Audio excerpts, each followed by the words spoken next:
I'm standing where a saint of God has already stood, and I'm not worthy for this. ஏற்கனவே கர்த்தருடைய பரிசுத்தவான் நின்றதான இந்த இடத்தில் நான் நின்று கொண்டிருக்கிறேன். இந்த இடத்தில் நான் நிற்பதற்கு எனக்கு தகுதி இல்லை. I would like first of all to humble myself before God and all the saints of God around me. முதலாவதாக நான் தேவனுக்கு முன்பாக என்னை தாழ்த்த விரும்புகிறேன். என்னை சுற்றிலும் உட்கார்ந்திருக்கிறதான எல்லா பரிசுத்தவான்களுக்கு முன்பாக நான் என்னை தாழ்த்த விரும்புகிறேன். I am only a sinner and a traitor to the love of God. நான் தேவனுடைய அன்புக்கு விரோதமாக பாவியும் துரோகியுமாய் இருக்கிறேன். But it's only the grace of God that has brought me here. ஆனால் கர்த்தருடைய கிருபை தான் என்னை இங்கே கொண்டு வந்தது.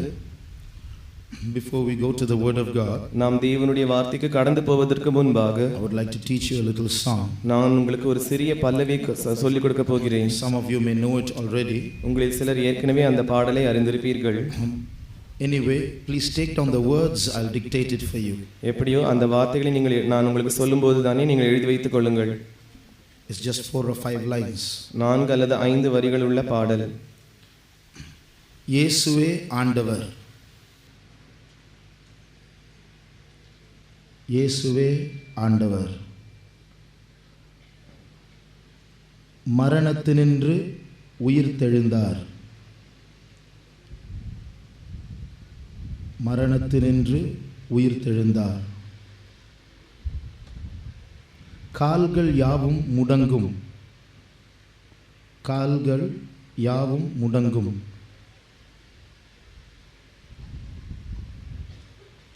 நாவு யாவும் போற்றிடும், கால்கள் யாவும் முடங்கும், நாவு யாவும் போற்றிடும், அந்த இயேசுவே ஆண்டவர்,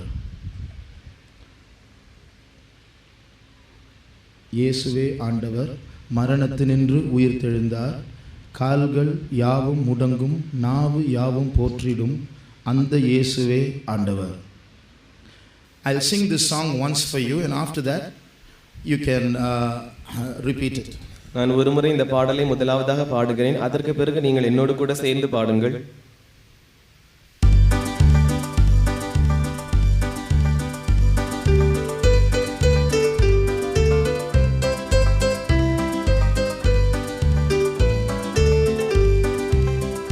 இயேசுவே ஆண்டவர், மரணத்தினின்று உயிர்த்தெழுந்தார், கால்கள் யாவும் முடங்கும், நாவு யாவும் போற்றிடும், அந்த இயேசுவே ஆண்டவர், இயேசுவே ஆண்டவர், மரணத்தினின்று உயிர்த்தெழுந்தார், கால்கள் யாவும் முடங்கும், நாவு யாவும் போற்றிடும், அந்த இயேசுவே ஆண்டவர், இயேசுவே ஆண்டவர், மரணத்தினின்று உயிர்த்தெழுந்தார், கால்கள் யாவும் முடங்கும், நாவு யாவும் போற்றிடும், அந்த இயேசுவே ஆண்டவர், இயேசுவே ஆண்டவர்,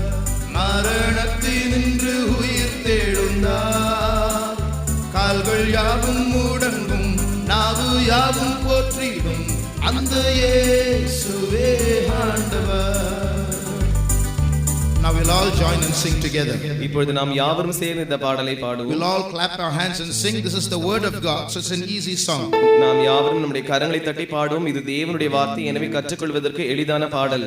We are worshiping a living God. நாம் ஒரு ஜீவனுள்ள தேவனை ஆராதிக்கிறோம். So when we worship, our worship should show that our God is a living God. எனவே நாம் ஆராதிக்கிற விதமானது நம்முடைய தேவனானவர் ஜீவனோடு இருக்கிறார் என்பதை காண்பிக்க வேண்டும். A day is going to come when every human being ever lived on earth is going to kneel down before Jesus and say Jesus Christ is Lord. ஒரு நாள் வரப்போகிறது, அப்பொழுது இதுவரைக்கும் பூமியில் வாழ்ந்ததான எல்லா மனுஷர்களும் இயேசுவுக்கு முன்பாக முழங்கால் படியிட்டு கர்த்தராக இயேசுவே ஆண்டவர் என்று சொல்ல போகிறார்கள். A day is going to come when every demon that ever rejected or resisted Jesus is going to kneel down before him and say Jesus is Lord. ஒரு நாள் வரப்போகிறது, அப்பொழுது எல்லா பிசாசுகளும், அவரை புறக்கணித்ததான பிசாசுகளும், அவரை அவமதித்ததான எல்லா பிசாசுகளும் அவருக்கு முன்பாக முழங்கால் படியிட்டு கர்த்தராக இயேசுவே ஆண்டவர் ஆண்டவர் என்று உரைக்க போகிறது. But what's the difference between them and us? ஆனால் அவைகளுக்கும் நமக்கும் இடையே இருக்கிறதான வித்தியாசம் தான் என்ன? They are brought down to their knees and made to accept that Jesus is Lord. கர்த்தராகிய இயேசுவே ஆண்டவர் என்று அவைகள் ஏற்றுக்கொள்ளும்படியாக அவைகள் முழங்கால் படியிட வைக்கப்பட்டது. But today our knees bend willingly, our tongues confess willingly that Jesus is Lord. ஆனால் இன்றோ கர்த்தராகிய இயேசுவே ஆண்டவர் என்று நம்முடைய நாவுகள் மனப்பூர்வமாய் அறிக்கை பண்ணுகிறது. கர்த்தராகிய இயேசுவே ஆண்டவர் என்று நம்முடைய அவரை அறிவிக்கும்படியாக நம்முடைய முழங்கால்கள் மனப்பூர்வமாய் முழங்கால் படியிட செய்கிறது. இயேசுவே ஆண்டவர், மரணத்தினின்று உயிர் தெழுந்தார். கால்கள் யாவும் முடங்கும், நாவு யாவும் போற்றிடும் அந்த இயேசுவே ஆண்டவர். இயேசுவே ஆண்டவர், மரணத்தினின்று உயிர் தெழுந்தார். கால்கள் யாவும் முடங்கும், நாவு யாவும் போற்றிடும் அந்த இயேசுவே ஆண்டவர். இயேசுவே ஆண்டவர், மரணத்தினின்று உயிர் தெழுந்தார். கால்கள் யாவும் முடங்கும், நாவு யாவும் போற்றிடும் அந்த இயேசுவே ஆண்டவர். One more time. இயேசுவே ஆண்டவர், மரணத்தினின்று உயிர் தெழுந்தார்.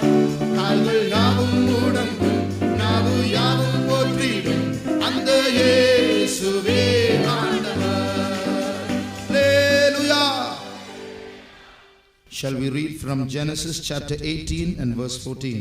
ஆதியாகமம் 18ஆம் அதிகாரம் 14ஆம் வசனத்தை நாம் வாசிப்போம். கர்த்தரால் ஆகாத காரியம் உண்டோ? Is anything too hard for the Lord? Praise the Lord. கர்த்தருக்கு ஸ்தோத்திரம். Is there anything too hard for the Lord? கர்த்தரால் ஆகாத காரியம் உண்டோ? There are so many specialists in this world. இந்த உலகத்தில் अनेक விசேஷித்தவர்கள் இருக்கிறார்கள், நிபுணர்கள் இருக்கிறார்கள். People who specialize in the skin of the body. சரீரத்தில் இருக்கிறதான தோல் பற்றிதான காரியங்களில் நிபுணர்களாய் இருக்கிறவர்கள். There are teeth specialists. பற்களை பற்றி சம்பந்தப்பட்டதான காரியங்களில் நிபுணராய் இருக்கிறவர்கள். There are eye specialists. கண்களை பற்றி நிபுணராய் இருக்கிறவர்கள். There are specialists in building. கட்டடங்களை கட்டுவதில் நிபுணர்களாய் இருக்கிறவர்கள். There are specialists in cooking. சமையல் செய்வதில் நிபுணர்களாய் இருக்கிறவர்கள். Our God is also a specialist. நம்முடைய தேவனும் ஒரு நிபுணர் தான். He is a specialist in difficulties. அவர் ஆகாத காரியங்களில் நிபுணராய் இருக்கிறார். He is a specialist in impossibilities. அவர் அசாத்தியமான காரியங்களில் நிபுணராய் இருக்கிறார். You know, heaven runs on a different science, on a different nature than that of the earth. பரலோகமானது இந்த பூமியில் இருக்கிறதை காட்டிலும் ஒரு வித்தியாசமான விஞ்ஞான ரீதியில் நடைபெறுகிறது. வித்தியாசமான இயற்கை அமைந்ததான காரியத்தில் அது நடைபெறுகிறது. The nature of heaven is called supernature. பரலோகத்தில் இருக்கிறதான இயற்கையானது இயற்கைக்கு அப்பாற்பட்டது என்று அழைக்கப்படுகிறது. It's not against this science, it's not against this nature, because it is God who created this science and nature. இந்த விஞ்ஞானத்திற்கு எதிரான விஞ்ஞானம் அந்த பரலோக விஞ்ஞானம் அல்ல. இப்பொழுது காணப்படுகிறதான இயற்கைக்கு எதிரான இயற்கை பரலோக இயற்கை அல்ல.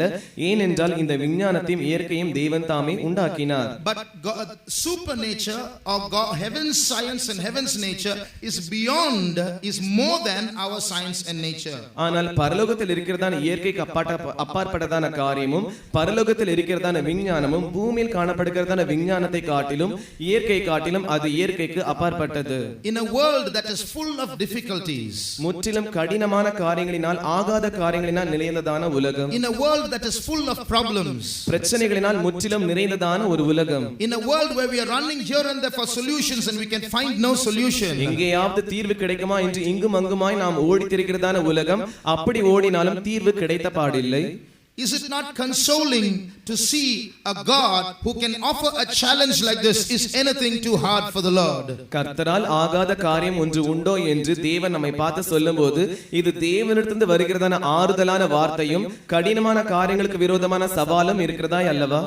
But before we can go further, நாம் இன்னும் தொடர்ந்து போவதற்கு முன்பாக, when we say God is a God of impossibilities, தேவன் அசாத்தியமான காரியங்களின் தேவன் என்று நாம் சொல்லும்போது, when we say God can do anything, தேவனால் எல்லாம் கூடும் என்று நாம் சொல்லும்போது, we must understand that there are some limitations. இதற்கென்று சில எல்லைகள் இருக்கிறது என்பதை, வரைமுறைகள் இருக்கிறது என்பதை நாம் விளங்கிக் கொள்ள வேண்டும். God can do anything within the bounds of logic, truth and within his will. தேவன் தம்முடைய சித்தத்தின்படியேயும் உண்மையின்படியேயும் வாஸ்தவமான காரியங்களின்படியேயும் சில காரியங்களை வரைமுறைக்குட்பட்டவைகளாய் அவர் செய்கிறார். Some people ask, can God make a stone so huge that he cannot carry? சில ஜனங்கள் இப்படி சொல்லுகிறார்கள், தேவனாலே சுமக்க கூடாமல் இருக்கிறதான மிகப்பெரிய கற்களை தேவனால் உண்டாக்க முடியுமா? So when you try to say God can, தேவனால் முடியும் என்று நாம் சொல்ல முயற்சிப்போம் என்றால், it means he can't carry the stone then, so it's impossible, so there's something he cannot do. அதனுடைய அர்த்தம் என்னவென்றால், அப்படியாக அவர் பெரிய கற்களை உண்டாக்கி வைத்து விடுவார் என்றால் அவரால் அந்த கற்களை சுமக்க முடியாது, எனவே தேவனால் செய்ய முடியாததான காரியமும் இருக்கிறது. But if you say he can't make such a stone, that means there's an impossibility again, so they'll catch you in any way. ஆனால் அப்படிப்பட்டதான கற்களை அவர் உண்டாக்க முடியாது என்று சொல்லுவோம் என்றால் அந்த இடத்திலும் அவரால் செய்ய முடியாததான காரியமாய் அது மாறிவிடுகிறது. எனவே இரண்டு நிலவரத்திலுமே நாம் பிடிபட்டு விடுவோம். That's why I said God can do everything within the bounds of logic. எனவே தான் நான் ஏற்கனவே சொன்னேன், தேவன் எந்த காரியத்தையும் வாஸ்தவமான காரியத்திற்கு இடையே இருக்கிறதான வரைமுறைக்குட்பட்டே அவர் செய்வார். Can God make this timepiece stand in the air at the same time stand on the table? தேவனால் இந்த சிறிய கடிகாரத்தை ஆகாயத்தில் கொஞ்ச நேரம் காற்றில் நிற்க வைத்துவிட்டு மறுபடியும் மேஜையில் அதே நேரத்தில் அவரால் ஒரே நேரத்தில் இரண்டு காரியத்தையும் செய்ய முடியுமா? To ask such a question itself is nonsense. இப்படிப்பட்ட கேள்வியை கேட்பதே ஒரு முட்டாள்தனமான காரியம். So God is not going to God is not outside logic, he is not outside sense, he is within sense. எனவே தேவன் உணர்வுகளுக்கு அப்பாற்பட்ட தேவன் அல்ல, அவர் உணர்வுகளுக்கு உள்ளே இருக்கிறதான தேவன். So when we ask a question, it should be reasonable. எனவே நாம் ஒரு கேள்வியை கேட்போம் என்றால் அது ஒரு அர்த்தமுள்ள கேள்வியாய் இருக்க வேண்டும். Can God make a circle that is a square at the same time? ஒரு வட்டத்தை ஒரு சதுரமாக உண்டாக்க முடியுமா? Can a square and a circle be can God make a square which is a circle at the same time? ஏற்கனவே வட்டமாய் இருக்கிறதான அந்த வட்டத்தை தேவன் அதை ஒரு சதுரமாய் மாற்ற முடியுமா? That means it should be a circle and a square at the same time. அதனுடைய அர்த்தம் என்னவென்றால் ஒரே நேரத்தில் அது சதுரமாயும் இருக்க வேண்டும், வட்டமாயும் இருக்க வேண்டும். That is nonsense. இது ஒரு அர்த்தம் இல்லாததான முட்டாள்தனமான காரியம். Not only that, அது மாத்திரமல்ல, the Bible says God cannot lie. வேதம் சொல்லுகிறது தேவன் பொய் சொல்ல மாட்டார், அவரால் பொய் சொல்ல முடியாது. The Bible says God cannot deny himself. தேவன் தம்மை மறுதலிக்கவும் மாட்டார். You can't make God sin. நீங்கள் தேவனை பாவம் செய்ய வைக்க முடியாது. So there are things that he will not do and which are outside the scope of saying God can do anything. சில காரியங்கள் தேவனால் செய்ய முடியாதவையா இருக்கிறது, எனவே தேவனால் எல்லாவற்றையும் செய்ய முடியும் என்கிறதான விஷயத்திற்கு இது அப்பாற்பட்டதா இருக்கிறது. At the same time, அதே நேரத்தில் within his will, அவருடைய சித்தத்தின்படி, within what is called truth, சத்தியம் என்று எது அழைக்கப்படுகிறதோ அதற்குள்ளாக, within what is called logic, எது வாஸ்தவமான காரியம் என்று அழைக்கப்படுகிறதோ அதற்கு உள்ளாக he is able to do anything. அவரால் எந்த காரியத்தையும் செய்ய முடியும். He offers a challenge, is there anything too hard for me? என்னால் செய்ய முடியாததான காரியம் உண்டா என்று அவர் சவால் விடுகிறார். But before we go to what God can do, தேவனால் என்ன காரியத்தை செய்ய முடியும் என்று நாம் போவதற்கு முன்பாக we must realize one thing. நாம் ஒரு காரியத்தை உணர்ந்து கொள்ள வேண்டும். There are many incidents in the Bible where Jesus did not perform miracles. வேதத்தில் अनेक சம்பவங்கள் இருக்கிறது, அந்த இடங்களில் இயேசுவானவர் அற்புதங்களை செய்யவில்லை. For example, உதாரணமாக there was a situation where some people came to Jesus and asked him, show us a sign from heaven, make bread come down. ஒரு குறிப்பிட்ட சூழ்நிலை வந்தபோது சில ஜனங்கள் இயேசுவினிடத்தில் வந்து, எங்களுக்கு வானத்திலிருந்து ஒரு அடையாளத்தை காண்பிக்க வேண்டும், வானத்திலிருந்து எங்களுக்கு அப்பத்தை வருஷிக்க பண்ண வேண்டும் என்று அவரிடத்தில் கேட்டார்கள். He did not perform that miracle. அந்த அற்புதத்தை இயேசுவானவர் செய்யவில்லை. There were two situations when people came and asked him, show us a sign. எங்களுக்கு ஒரு அடையாளத்தை நீர் காண்பிக்க வேண்டும் என்று இரண்டு சூழ்நிலைகளில் ஜனங்கள் வந்து இயேசுவினிடத்தில் கேட்டார்கள். It's in Matthew 12:38 and in Matthew 16:4. இது மத்தேயு 12ஆம் அதிகாரம் 38ஆம் வசனத்திலும் 16ஆம் அதிகாரம் 4ஆம் வசனத்திலும் இருக்கிறது. Show us a sign, and he didn't show them a sign. எங்களுக்கு ஒரு அடையாளத்தை நீர் காண்பியும் என்று அவரிடத்தில் கேட்டார்கள், அவரோ அவர்களுக்கு அடையாளத்தை காண்பிக்கவில்லை. When Jesus was hanging on the cross, இயேசுவானவர் சிலுவையில் தொங்கிக் கொண்டிருந்தபோது they asked him, if thou be the Son of God, come down, we'll believe on you. நீர் தேவனுடைய குமாரனே ஆனால் சிலுவையிலிருந்து இறங்கி வாரும், அப்பொழுது நாங்கள் உம்மை விசுவாசிப்போம். But he did not do that miracle and say, is anything too hard for me, and come down. ஆனால் அவர் அந்த நேரத்தில் அந்த அற்புதத்தை செய்யவில்லை. என்னால் செய்ய முடியாதான காரியம் ஒன்றுமில்லை என்று சொல்லி அவர் இறங்கி வரவில்லை. When Jesus was tempted by the devil, இயேசுவானவர் சோதனைக்காரனினால் பிசாசினால் சோதிக்கப்பட்டபோது, if thou be the Son of God, make these stones into bread. நீர் தேவனுடைய குமாரனே ஆனால் இந்த கல்லுகள் அப்பங்களாக மாறும்படி நீர் செய்யும். He did not make the stones into bread. அவர் கல்லுகளை அப்பங்களாய் மாற்றவில்லை. When the devil asked him to jump down from the top of a temple, பிசாசானவன் தேவாலயத்து உப்பரிகையின் மேல் நின்று அவரை கீழே குதிக்கும்படியாய் சொன்னபோது, he did not jump down from a temple. அவர் அந்த தேவாலயத்திலிருந்து கீழே குதிக்கவில்லை. In the story of the rich man and Lazarus, ஐஸ்வரியவானை பற்றியும் லாசருவை பற்றியும் இருக்கிறதான கதையில், the rich man asked Abraham to send Lazarus from the dead and preach to his brothers. ஐஸ்வரியவான் அந்த ஆபிரகாமை பார்த்து லாசருவை தன்னுடைய பூமிக்கு அனுப்பும்படியாகவும் தன்னுடைய சகோதரர்களுக்கு பிரசங்கிக்கும்படியாகவும் அவனை அனுப்பும்படியாய் கேட்டுக்கொண்டான். If those 5 brothers see a dead man come back to life, they will surely believe. அந்த 5 சகோதரர்களும் ஒரு மரித்து போன மனுஷன் உயிரோடு திரும்பி வந்தால் அவர்கள் நிச்சயமாய் அவனை நம்புவார்கள். But that miracle was not granted. ஆனால் அந்த அற்புதமானது அவனுக்கு கொடுக்கப்படவில்லை. So there were many situations in the word of God itself where Jesus did not perform miracles. எனவே தேவனுடைய வார்த்தையிலே अनेक சூழ்நிலைகளில் இயேசுவானவர் அற்புதங்களை செய்யாமல் இருக்கிறதான தருணம் இருந்தது. So before we can ask God for miracles, we should analyze to see those regions, those areas where God does not perform miracles and find out why he did not do it. எனவே நாம் தேவனிடத்தில் அற்புதங்களை நடப்பிக்கும்படியாக அவரிடத்தில் கேட்டுக்கொள்வதற்கு முன்பாக அவர் ஏன் சில இடங்களில் அற்புதங்களை செய்யவில்லை என்று ஆராய்ந்து அறிந்து அதற்கு பின்பு நாம் அவரிடத்தில் விண்ணப்பம் பண்ண வேண்டும். So we'll see a few things in detail why God did not perform miracles. எனவே சில காரியங்களை நாம் விளக்கமாய் தேவன் ஏன் அற்புதங்களை செய்யவில்லை என்று பார்ப்போம். We'll start with the story of the rich man and Lazarus. முதலாவதாக ஐஸ்வரியவானும் லாசருவும் பற்றியும் இருக்கிறதான அந்த உண்மையில் நாம் ஆரம்பிப்போம். The rich man was in hell. ஐஸ்வரியவான் பாதாளத்தில் இருக்கிறான். He was speaking to Abraham. அவன் ஆபிரகாமினிடத்தில் பேசுகிறான். Father Abraham, I am in hell. தகப்பனாகிய ஆபிரகாமே, நான் இந்த பாதாளத்தில் இருக்கிறேன். Please send Lazarus to my 5 brothers. தயவு செய்து லாசருவை என்னுடைய 5 சகோதரர்களிடத்தில் அனுப்ப வேண்டும். Then Abraham said, அப்பொழுது ஆபிரகாம் சொன்னான், no, they have the law and the prophets. இல்லை, அவனுக்கு தீர்க்க தரிசனங்களும் அந்த தீர்க்க தரிசிகளும் இருக்கிறார்கள். Law and the prophets. பிரமாணங்களும் தீர்க்கதரிசிகளும் இருக்கிறது. That means they have the Old Testament Bible. அதனுடைய அர்த்தம் என்னவென்றால் பழைய ஏற்பாட்டில் இருக்கிறதான வேதாகமம். So let them read the Old Testament Bible and believe. எனவே அவர்கள் பழைய ஏற்பாட்டு வேதாகமத்தை வாசித்து விசுவாசித்துக் கொள்ளட்டும். Then the rich man argued, no Abraham, if a dead person goes and visits them, they will surely believe. அப்பொழுது அந்த ஐஸ்வரியவான் தொடர்ந்து விவாதம் பண்ணுகிறான். இல்லை ஆபிரகாம் ஆகிய தகப்பனே, மரித்து போனதான லாசரு உயிரோடு எழும்பி போய் என்னுடைய 5 சகோதரரிடத்தில் சொல்லுவான் என்றால் அவர்கள் நம்புவார்கள் என்று சொல்லுகிறான். Then what did Abraham say? அப்பொழுது ஆபிரகாம் என்ன சொல்லுகிறார்? If they can't read the Old Testament Bible and believe, even if a dead person goes and visits them, they will not believe. அவர்கள் பழைய ஏற்பாட்டு வேதாகமத்தை வாசித்து அவர்களால் நம்ப முடியாமல் இருப்பார்கள் என்றால் மரித்தோரிலிருந்து ஒருவன் எழும்பி போனாலும் அவர்கள் நம்ப மாட்டார்கள் என்று சொன்னார். There are 2 things that we should understand from this. இதிலிருந்து நாம் விளங்கிக் கொள்ள வேண்டியதான 2 காரியங்கள் இருக்கிறது. Miracles need not always save or convince a man about God. அற்புதங்கள் என்று சொல்வது எப்பொழுது பார்த்தாலும் ஒரு மனுஷனை ரட்சிக்க வேண்டும் என்கிறதான அவசியம் இல்லை. தேவனை பற்றியதான உணர்வு அவனுக்கு ஏற்படுத்தப்பட வைக்க வேண்டும் என்கிற அவசியம் இல்லை. There are situations in the Bible itself where people have seen miracles, experienced miracles, but still not gone to God. வேதத்திலேயே சில சூழ்நிலைகள் சந்தர்ப்பங்கள் இருந்தது. சில ஜனங்கள் அற்புதங்களை அனுபவித்தார்கள், அற்புதங்களை கண்ணார கண்டார்கள், ஆனால் தொடர்ந்து இன்னும் தேவனை நம்பாமல் இருந்தார்கள். 10 lepers were cleansed by Jesus. 10 குஷ்டரோகிகள் இயேசுவினால் சுத்தமாக்கப்பட்டார்கள். 9 of them walked away just happy about the miracle, but they did not go back to Jesus. 9 பேர் தாங்கள் சுகமடைந்து விட்டோமே என்கிற சந்தோஷத்தினால் அப்படியே நடந்து போய் விட்டார்கள். இயேசுவானவர் தங்களுக்கு சுகம் கொடுத்தாரே என்று அவர்கள் உணர்ந்து கொள்ளவில்லை. They never even thought, who is this person who is able to do this miracle? இப்படிப்பட்ட அற்புதத்தை செய்ததான இந்த நபர் யார் என்று கூட அவர்களால் யோசித்து பார்க்க முடியவில்லை. Let's follow him.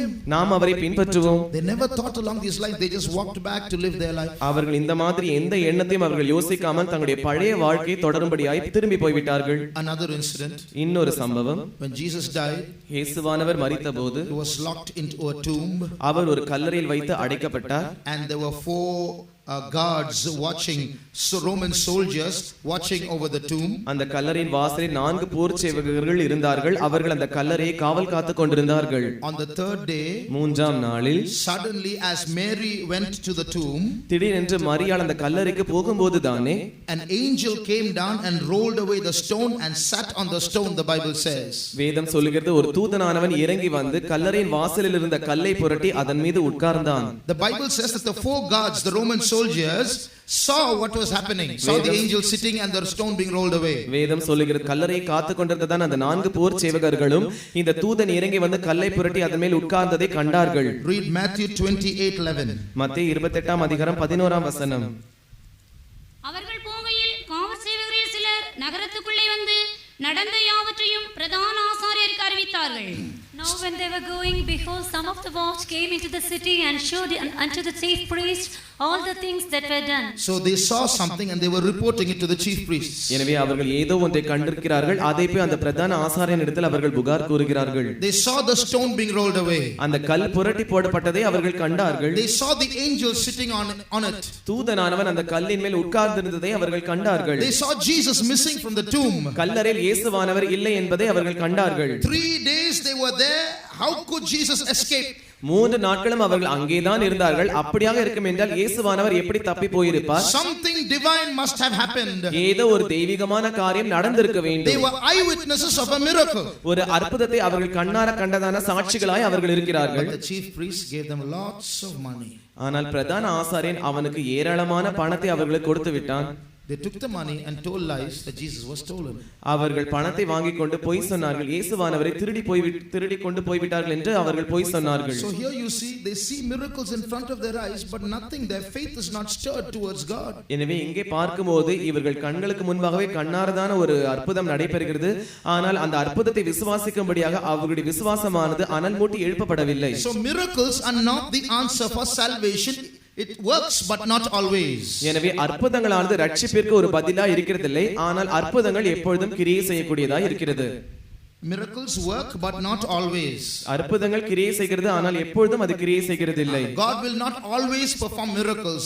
தேவன் எப்பொழுதும் அற்புதங்களை நிகழ்த்தி கொண்டிருக்க மாட்டார். The second thing that you here see there, இங்கே நீங்கள் பார்க்கிறதான இரண்டாவது காரியம், here you see in this parable of the rich man and Lazarus, இந்த ஐஸ்வரியவானும் லாசருவும் பற்றி இருக்கிறதான இந்த உமையில் the word of God is exalted above miracles. தேவனுடைய வார்த்தையானது அற்புதங்களுக்கு மேலாக உயர்த்தப்படுகிறது. When a request was made for a dead person to go back into the earth and speak to the 5 brothers about hell and about heaven, ஒரு மரித்து போன மனுஷனானவன் அந்த மறுபடியுமாய் பூமிக்கு உயிரோடு திரும்பி வந்து பரலோகத்தை பற்றியும் நரகத்தை பற்றியும் அந்த 5 பேருக்கு சொல்ல வேண்டும் என்கிறதான விண்ணப்பம் ஏறெடுக்கப்பட்ட போது, the word of God was exalted. Let them read the word of God and be saved. அங்கே தேவனுடைய வார்த்தையானது உயர்த்தப்படுகிறது. அவர்கள் அந்த வேதத்தை வாசித்து அவர்கள் ரட்சிக்கப்படட்டும். So the word of God is more important, more exalted, higher than miracles. எனவே தேவனுடைய வார்த்தையானது அற்புதங்களை காட்டிலும் மிகவும் முக்கியமானது, மிகவும் உன்னதமானது.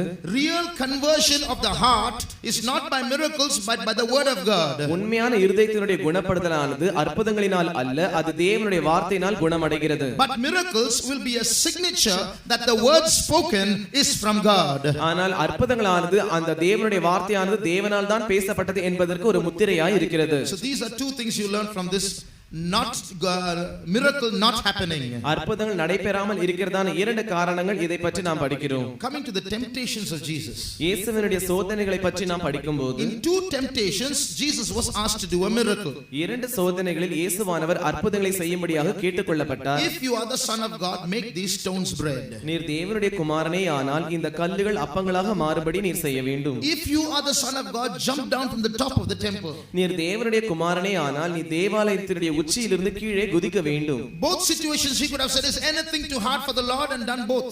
2 சூழ்நிலைகளிலுமே இயேசுவானவர் கர்த்தரால் ஆகாத காரியம் ஒன்றுமில்லை என்று சொல்லி அந்த 2 காரியங்களையும் அவர் நிகழ்த்தி இருந்திருக்கலாம். Because it's a challenge. If you are the son of God, if you claim to be the son of God, do this miracle. ஏனென்றால் இந்த காரியமானது இயேசுவுக்கு ஒரு சோதனையா இருந்தது. நீர் தேவனுடைய குமாரனே ஆனால் நீர் வானத்திலிருந்து வந்திருப்பீர் என்றால் இந்த அற்புதத்தை நீர் செய்ய வேண்டும். but he did not do it. ஆனால் அவரோ அதை செய்யவில்லை. Why couldn't he do it and prove that he was the son of God? அவர் ஏன் அதை செய்துவிட்டு தான் தேவனுடைய குமாரன் தான் என்று நிரூபிக்காமல் இருந்தார்? Beloved, Jesus did not come into this world to perform a magic show. பிரியமானவர்களே, இயேசுவானவர் இந்த உலகத்தில் வந்து ஏதோ ஒரு மந்திர வித்தையை காட்டும்படியாக இறங்கி வரவில்லை. Someone says jump, he jumps. Someone says leap, he leaps. That's not what he's come for. யாரோ ஒரு வந்து குதிக்க சொன்னால் குதிக்க வேண்டும், யாரோ ஒருவர் மேலே எழும்ப சொன்னால் எழும்ப வேண்டும். இதற்காக அவர் வரவில்லை. He came to do the will of his Father which is in heaven. பரலோகத்தில் இருக்கிறதான தம்முடைய பிதாவின் சித்தத்தை செய்யும்படியாகவே அவர் இறங்கி வந்தார். So he was proving there that the will of his Father was more important than performing a miracle. எனவே அற்புதங்களை செய்வதை காட்டிலும் பிதாவினுடைய சித்தத்தை செய்வதுதான் மிக முக்கியமானது என்பதை அவர் நிரூபித்துக் கொண்டிருந்தார். Not only that, அது மாத்திரமல்ல, by obeying the Father, he only proved by obeying that he was the Father's son.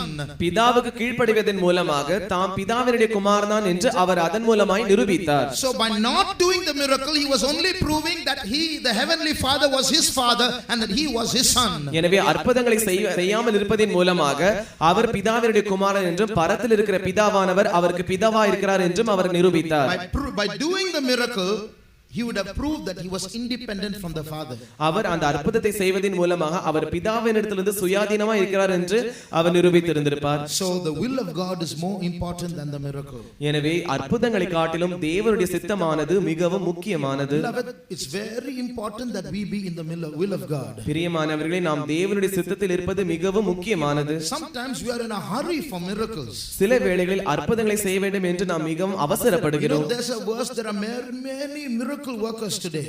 இன்று अनेक அற்புதங்களை செய்கிறவர்கள் இருக்கிறார்கள். May God bless them and God anoint them to continue to do those miracles. தேவன் தாமே அவர்களை ஆசீர்வதிப்பாராக, தொடர்ந்து அற்புதங்களை செய்யும்படியாக அவர்களை அபிஷேகம் பண்ணுவாராக. May God save many thousands through those miracles. தேவன் தாமே அந்த அற்புதங்களின் மூலமாக ஆயிரக்கணக்கானவர்களை ரட்சிப்பாராக. But the Bible says on judgment day many will come to the Lord and claim heaven because they have performed many miracles. In thy name we have done many wonderful works. ஆனால் வேதம் சொல்லுகிறது, நியாயத்தீர்ப்பு நாளில் अनेक அற்புதங்களை செய்கிறவர்கள் வந்து அந்த அற்புதங்களை நாங்கள் செய்தோமே, உம்முடைய நாமத்தினாலே அற்புதங்களை செய்தோமே என்று அவர்கள் வந்து சொல்லுவார்கள் என்று சொல்லுகிறது. They do it in no other name, they do it in Jesus name. அவர்கள் வேறு எந்த நாமத்தினாலும் அற்புதங்களை செய்யவில்லை, இயேசுவின் நாமத்தினால் அவர்கள் அற்புதங்களை செய்தார்கள். In Jesus name be healed. இயேசுவின் நாமத்தில் நீ சுகமாவாயாக. In Jesus name demons get out. இயேசுவின் நாமத்தில் பிசாசுகளே நீங்கள் ஓடி போங்கள். And what does Jesus say at the end of it all? இவைகள் எல்லாவற்றின் முடிவில் இயேசுவானவர் என்ன சொல்லுகிறார்? He looks at those miracle workers and says, I never knew you, depart from me ye that work iniquity. அவர் அந்த அற்புதங்களை செய்கிறவர்களை பார்த்து எப்படி சொல்லுகிறார்? அக்கிரமக்காரரே, என்னை விட்டு அகன்று போங்கள், நான் உங்களை ஒரு காலம் அறியவில்லை என்று அவர் சொல்லுகிறார். What is the iniquity there? அங்கே இருக்கிறதான அக்கிரமம் என்ன? God has given them the gift. தேவனானவர் அவர்களுக்கு வரத்தை கொடுத்திருந்தார். But they are misusing it outside the will of God. ஆனால் அவர்களோ தேவனுடைய சித்தத்திற்கு புறம்பாக அதை தவறாய் பாவித்திருக்கிறார்கள். They are not led by the Spirit in doing that, in operating of the gifts. அந்த வரங்களை பாவிப்பதில் அவர்கள் தேவனுடைய ஆவியினால் நடத்தப்படவில்லை. Sometimes if we are sick, சில வேளையில் நாம் ஒருவேளை வியாதியா இருப்போம் என்றால், it may be because God is chastising us. ஒருவேளை தேவன் நம்மை அந்த வியாதியின் மூலமாக சிட்சித்துக் கொண்டிருப்பார். God may be judging us. ஒருவேளை தேவன் நம்மை நியாயம் தீர்த்துக் கொண்டிருப்பார். God may be wanting us to make a confession of our sins. ஒருவேளை நம்முடைய பாவங்களை அறிக்கை செய்ய வேண்டும் என்பதற்காக தேவன் அந்த வியாதியை அனுமதித்திருப்பார். So at that time, அந்த நேரத்தில் what does God expect?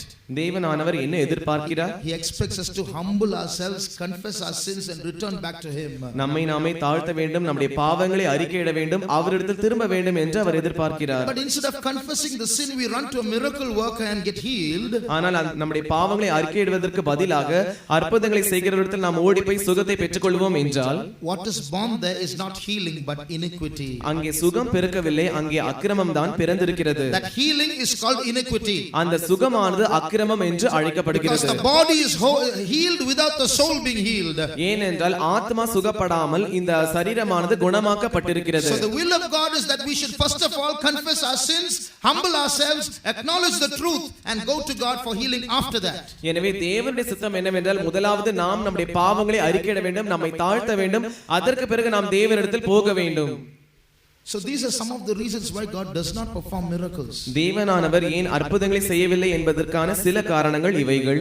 So what is the state of our hearts? எனவே நம்முடைய இருதயங்களின் நிலவரம் எப்படி இருக்கிறது? Do we realize that the word of God is more powerful than all miracles? எல்லா அற்புதங்களை காட்டிலும் தேவனுடைய வார்த்தையானது மிகவும் வல்லமை வாய்ந்தது என்று நாம் உணர்கிறோமா? There are so many prophets in the Bible. வேதத்தில் அநேக தீர்க்கதரிசிகள் இருக்கிறார்கள். Gad, காத், Nathan, நாத்தான், Elijah, எலியா, Elisha, எலிசா, Nahum, நாகும், Habakkuk, ஆபக்கு, Ezekiel, எசேக்கியேல், Isaiah, ஏசாயா, Jeremiah, எரேமியா, Daniel, தானியேல், Hosea, ஓசியா, Joel. யோவேல். You know the list. அந்த பட்டியலை நீங்கள் அறிவீர்கள். Of this big list, இப்படிப்பட்ட மிகப்பெரிய பட்டியலில் how many performed miracles? எத்தனை பேர் அற்புதங்களை செய்தார்கள்? Only Elijah and Elisha. எலியாவும் எலிசாவும் மாத்திரம். All the others had only the word of God. They did not perform miracles. மற்ற எல்லாரும் தேவனுடைய வார்த்தையை தான் உரைத்தார்கள், ஒருவரும் அற்புதங்களை செய்யவில்லை. Of course, a few were there, but they were not total miracle workers. அவைகளும் கூட சில அற்புதங்களை செய்தவர்கள் இருந்தார்கள், ஆனால் அவர்கள் முழுமையாக அற்புதங்களை செய்தவர்கள் அல்ல. So there itself you hear the message. The word of God is more important than miracles. எனவே அந்த இடத்திலே நமக்கு இந்த தூது கிடைக்கிறது, அற்புதங்களை காட்டிலும் தேவனுடைய வார்த்தையானது அத்தியாவசியமானது. We believe that God is going to do miracles even in this place. இந்த இடத்தில் கூட தேவனானவர் அற்புதங்களை செய்யக்கூடியவர் என்று நாம் நம்புகிறோம். We are not trying to downplay the truth that God is not a God of impossibilities. தேவனானவர் அசாத்தியமான காரியங்களின் தேவன் என்று நாம் அந்த சத்தியத்தை கீழே தள்ளும்படியாய் முயற்சிக்கிறதில்லை. We still believe that he is the God of impossibilities. அசாத்தியமான காரியங்களின் தேவன் என்று இன்றும் நாங்கள் நம்புகிறோம். But we should learn the order first in which we should attain it. ஆனால் அதை நாம் எப்படி பெற்றுக்கொள்ள வேண்டும் என்கிறதான முறைமையை நாம் படிக்க வேண்டும். So keeping all these things in mind, இந்த எல்லா காரியங்களையும் நாம் நம்முடைய மனதில் வைத்தவர்களாய், understanding that the will of God is very important, தேவனுடைய சித்தமானது மிகவும் முக்கியமானது என்று நாம் விளங்கிக் கொண்டவர்களாய், we should understand a few truths. சில சத்தியங்களை நாம் உணர்ந்து கொள்ள வேண்டும். We should understand in what order miracles take place. என்ன முறைமையில் அற்புதங்கள் நடைபெறுகிறது என்பதை பற்றி நாம் விளங்கிக் கொள்ள வேண்டும். God wants to perform miracles. தேவனானவர் அற்புதங்களை செய்ய விரும்புகிறார். God is looking for opportunities to reveal himself. தேவனானவர் தம்மை வெளிப்படுத்த வேண்டியதான சூழ்நிலைகளை, அந்த சம்பவங்களை அவர் எதிர்பார்த்து கொண்டிருக்கிறார். But one reason sometimes this is hindered, one reason why miracles do not happen is our unbelief. அற்புதங்கள் நடைபெறாமல் இருக்கிறதான ஒரு காரணம், அந்த அற்புதங்கள் தடைபடுகிறதான ஒரு காரணம் நம்முடைய அவிசுவாசம். No, we have come through a long period in the church age where we have not seen miracles happen, so to believe in a miracle seems difficult. எனவே சபையின் சரித்திரத்தினுடைய நீண்ட காலத்திற்குள்ளாக நாம் வந்திருக்கிறோம். எனவே இதுவரைக்கும் அவ்வளவாய் அற்புதங்கள் நடைபெறாமல் இருக்கிறபடினால் அற்புதங்கள் நடைபெறுமா என்கிறதான அவிசுவாசம் நமக்குள் காணப்படுகிறது. Small miracles take place here and there, but those big miracles which we expect is still to happen. இங்கேயும் அங்கேயும் அவ்வப்போது அற்புதங்கள் நடைபெறுகிறது, ஆனால் நாம் எதிர்பார்க்கிறதான மிகப்பெரிய அற்புதமானது இன்னும் நடைபெற வேண்டியதா இருக்கிறது. So to cultivate our faith is a little difficult. எனவே நாம் நம்முடைய விசுவாசத்தை கட்டி எழுப்புவது சற்று கடினம். One day a woman read the Bible. ஒரு நாள் ஒரு ஸ்திரீ ஒரு வேதத்தை வாசித்தாள். And she read that portion, if you have faith and you ask the sycamore tree to move from one place to another, it will happen. It will get uprooted and displaced. நீங்கள் விசுவாசம் உள்ளவர்களை அத்திமரத்தை பார்த்து அது வேரோடு பிடுங்கப்பட்டு வேறு இடத்தில் நடப்பட வேண்டும் என்று நீங்கள் சொல்லுவீர்கள் என்றால் அது அப்படியே நடக்கும். Then she wanted to test it. அதை அவள் சோதிக்கும்படியாய் விரும்பினாள். There was a tree in her backyard. அவளுடைய தோட்டத்தில் ஒரு மரம் இருந்தது. And she said, Lord, I'm going to test this and see if you're able to do miracles. அப்பொழுது அவள் ஆண்டவரை பார்த்து, ஆண்டவரே இந்த அற்புதங்கள் நடைபெறுமா இல்லையா என்று நான் சோதித்து பார்க்க விரும்புகிறேன் என்று சொன்னாள். So she went to her room and started praying. எனவே அவள் ஒரு அறைக்கு சென்று ஜெபிக்க ஆரம்பித்தாள். Lord, I command in your name that that tree be uprooted and moved to another place. ஆண்டவரே உம்முடைய நாமத்தினாலே இந்த மரமானது வேரோடு பிடுங்கப்பட்டு இன்னொரு இடத்தில் நடப்பட வேண்டும் என்று நான் உம்முடைய நாமத்தினாலே கட்டளையிடுகிறேன். She prayed for some time. அவள் கொஞ்ச நேரம் ஜெபித்தாள். Then she got up. அவள் எழுந்தாள். And went and looked through the window. தன்னுடைய ஜன்னலின் வழியாக அவர் போய் பார்த்தாள். The tree was still there. மரம் அங்கேதான் இருந்தது. Then you know what she said? அப்பொழுது அவள் என்ன சொன்னாள் என்று தெரியுமா? I knew it will be here only. நான் இது இங்கேதான் இருக்கும் என்று எனக்கு ஏற்கனவே தெரியும். So that's how our faith works sometimes. இப்படிதான் நம்முடைய விசுவாசமும் சில வேளைகளில் கிரியை செய்கிறது. So the real faith which is able to move mountains is missing in us. எனவே மலையை பெயர்க்கத்தக்கதான உண்மையான விசுவாசமானது நமக்குள் இல்லாமல் இருக்கிறது. I must confess, as I speak to you the word of God, my faith also must develop. தேவனுடைய வார்த்தை பேசுகிற நான் தானே எனக்குள்ளாக விசுவாசமானது முன்னேற்றம் அடைய வேண்டும் என்று நான் முதலாவது அறிக்கையிட வேண்டும். You know, there is a verse in the Bible which says Jesus could not perform miracles. Not did not, but could not. வேதத்தில் இப்படிப்பட்டதான ஒரு வசனம் இருக்கிறது, இயேசுவால் அற்புதங்களை செய்ய முடியவில்லை என்று இருக்கு. அவர் செய்யவில்லை என்றல்ல, அவர் செய்ய முடியவில்லை அவரால். So if you read Mark chapter 6 verse 5 and 6. Mark 6ஆம் அதிகாரம் 5ஆம் 6ஆம் வசனங்கள். அங்கே அவர் சில நோயாளிகள் மேல் கைகளை வைத்து அவர்களை குணமாக்கினதே அன்றி வேறொரு அற்புதமும் செய்யக்கூடாமல் அவருடைய அவிசுவாசத்தை குறித்து ஆச்சரியப்பட்டு கிராமங்களிலே சுற்றி திரிந்து உபதேசம் பண்ணினார். What's written here? இங்கே என்ன எழுதப்பட்டிருக்கிறது? It's not said that he did not do miracles. It said that he could do no miracles. அவர் அற்புதங்களை செய்யவென்று எழுதப்படவில்லை, அவர் அற்புதங்களை செய்யக்கூடாமல் இருந்தார் என்று எழுதப்பட்டிருக்கிறது. Unbelief can tie the powerful God. நம்முடைய அவிசுவாசமானது வல்லமையுள்ள தேவனை கட்டி போடக்கூடியதா இருக்கிறது. One reason why miracles are not happening in our midst is because we are not able to believe that the Almighty God is an Almighty God. நம்முடைய மத்தியில் அற்புதங்கள் நடக்காமல் இருக்கிறதான ஒரு காரணம் சர்வ வல்லமையுள்ள தேவன் சர்வ வல்லமையுள்ள தேவன் தான் என்று நம்மால் விசுவாசிக்க கூடாமல் இருக்கிறதினால். Even if a miracle happens, ஒரு அற்புதம் நிகழ்ந்தாலும் கூட somehow our heart will try to give a natural explanation for it. எப்படியாவது நம்முடைய இருதயமானது அதற்கு இயற்கையான ஒரு விளக்கத்தை சொல்லக்கூடியதா இருக்கிறது. How can you say that's a miracle? It must have happened this way, it must have happened that way. எப்படி அதை ஒரு அற்புதம் என்று சொல்ல முடியும்? ஒருவேளை இது இப்படி நடந்திருக்கலாம், அப்படி நடந்திருக்கலாம். Once when I was in college, நான் என்னுடைய கல்லூரியில் இருந்தபோது one boy, he was trying to explain Jesus walking on the water. இயேசுவானவர் தண்ணீரின் மேல் நடந்ததை அவன் விளக்க முயற்சித்துக் கொண்டிருந்தான். He said it could have been that there was ice there, so he could have walked on the water. ஒருவேளை இயேசு நடந்ததான அந்த இடமானது ஐஸாக இருந்திருக்கும், எனவே அவர் அதன் மேல் எளிதாய் நடந்திருந்திருப்பார். Then I asked, then how did Peter sink? அப்பொழுது நான் கேட்டேன், அப்படியாக இருக்கும் என்றால் எப்படி பேதுரு அமிழ்ந்து போனான்? Oh, that's a point, he said. அப்பொழுது அவன், ஓ அது அப்படிதானா என்று அவன் சொன்னான். Once the professor, he was saying, I was trying to argue that Jesus did perform real miracles. ஒரு முறை நான் ஒரு பேராசிரியரின் இடத்தில் இயேசுவானவர் அற்புதங்களை செய்தார் என்று அவரிடத்தில் விவாதம் பண்ணி கொண்டிருந்தேன். I was trying to say Jesus could heal without medicine. இயேசுவானவரால் மருந்து இல்லாமல் சுகத்தை தர முடியும் என்று நான் சொல்ல முயற்சித்துக் கொண்டிருந்தேன். He said even Jesus used medicine. அப்பொழுது அவர் சொன்னார், இல்லை இயேசு கூட மருந்து உபயோகித்தார். Jesus spat on the ground and took clay and smeared it on the eyes of a blind man. இயேசு தரையில் உமிழ்ந்து அதனால் சேர் உண்டாக்கி அந்த சேரை எடுத்து அந்த குருடனானுடைய கண்களின் மேல் பூசினார். So the clay has medical properties. எனவே அந்த சேற்றிற்கு மருத்துவ குணங்கள் இருக்கிறது. So you smeared it and he was healed. எனவே அவன் அந்த கண்களின் மேல் பூசப்பட்டதினால் அவன் சுகம் அடைந்தான். So I asked him. எனவே நான் அவரை பார்த்து கேட்டேன், next time you see a blind man, you spit on the ground, take some clay, put it on his eyes and see what happens. அடுத்த முறை நீங்கள் ஒரு குருடரை பார்ப்பீர்கள் என்றால் நீங்கள் அவனை அங்கே நிற்க வைத்துவிட்டு சேற்றில் தரையில் உமிழ்ந்து அதை சேராக மாற்றி அவனுடைய கண்களில் பூசுங்கள்.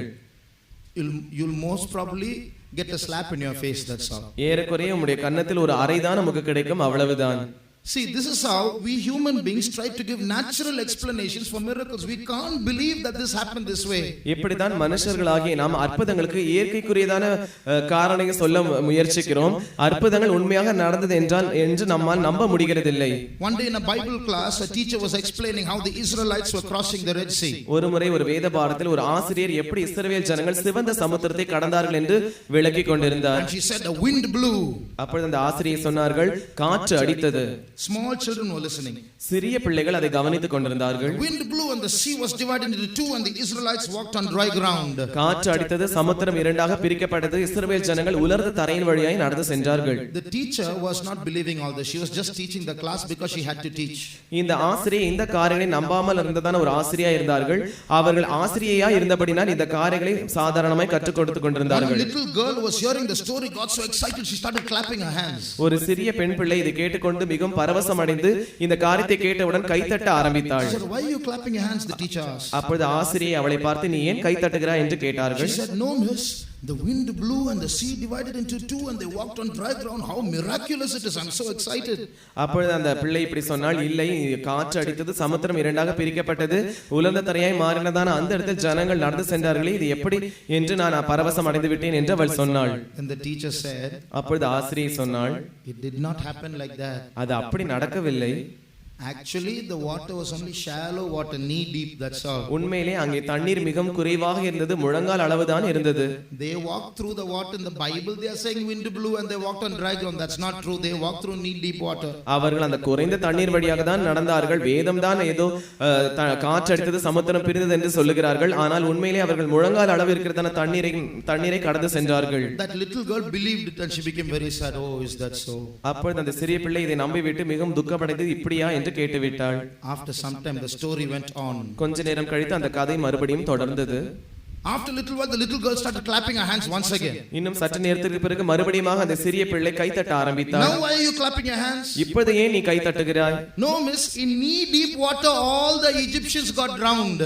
அப்பொழுது அவள் சொன்னால், இல்லை ஆசிரியே, இந்த முழங்கால் அளவு தண்ணீரிலே எல்லா எகிப்தியர்களும் அமிழ்ந்து போய்விட்டார்களே. So you see, somewhere the mistake happens. எனவே ஏதோ ஒரு இடத்தில் தவறு நடக்கிறது. We can try to give natural explanations. We are not able to believe God that God can do these things. தேவன் இந்த காரியங்களை செய்யக்கூடியவர் என்று நம்மால் தேவனாய் விசுவாசிக்க முடிகிறதில்லை.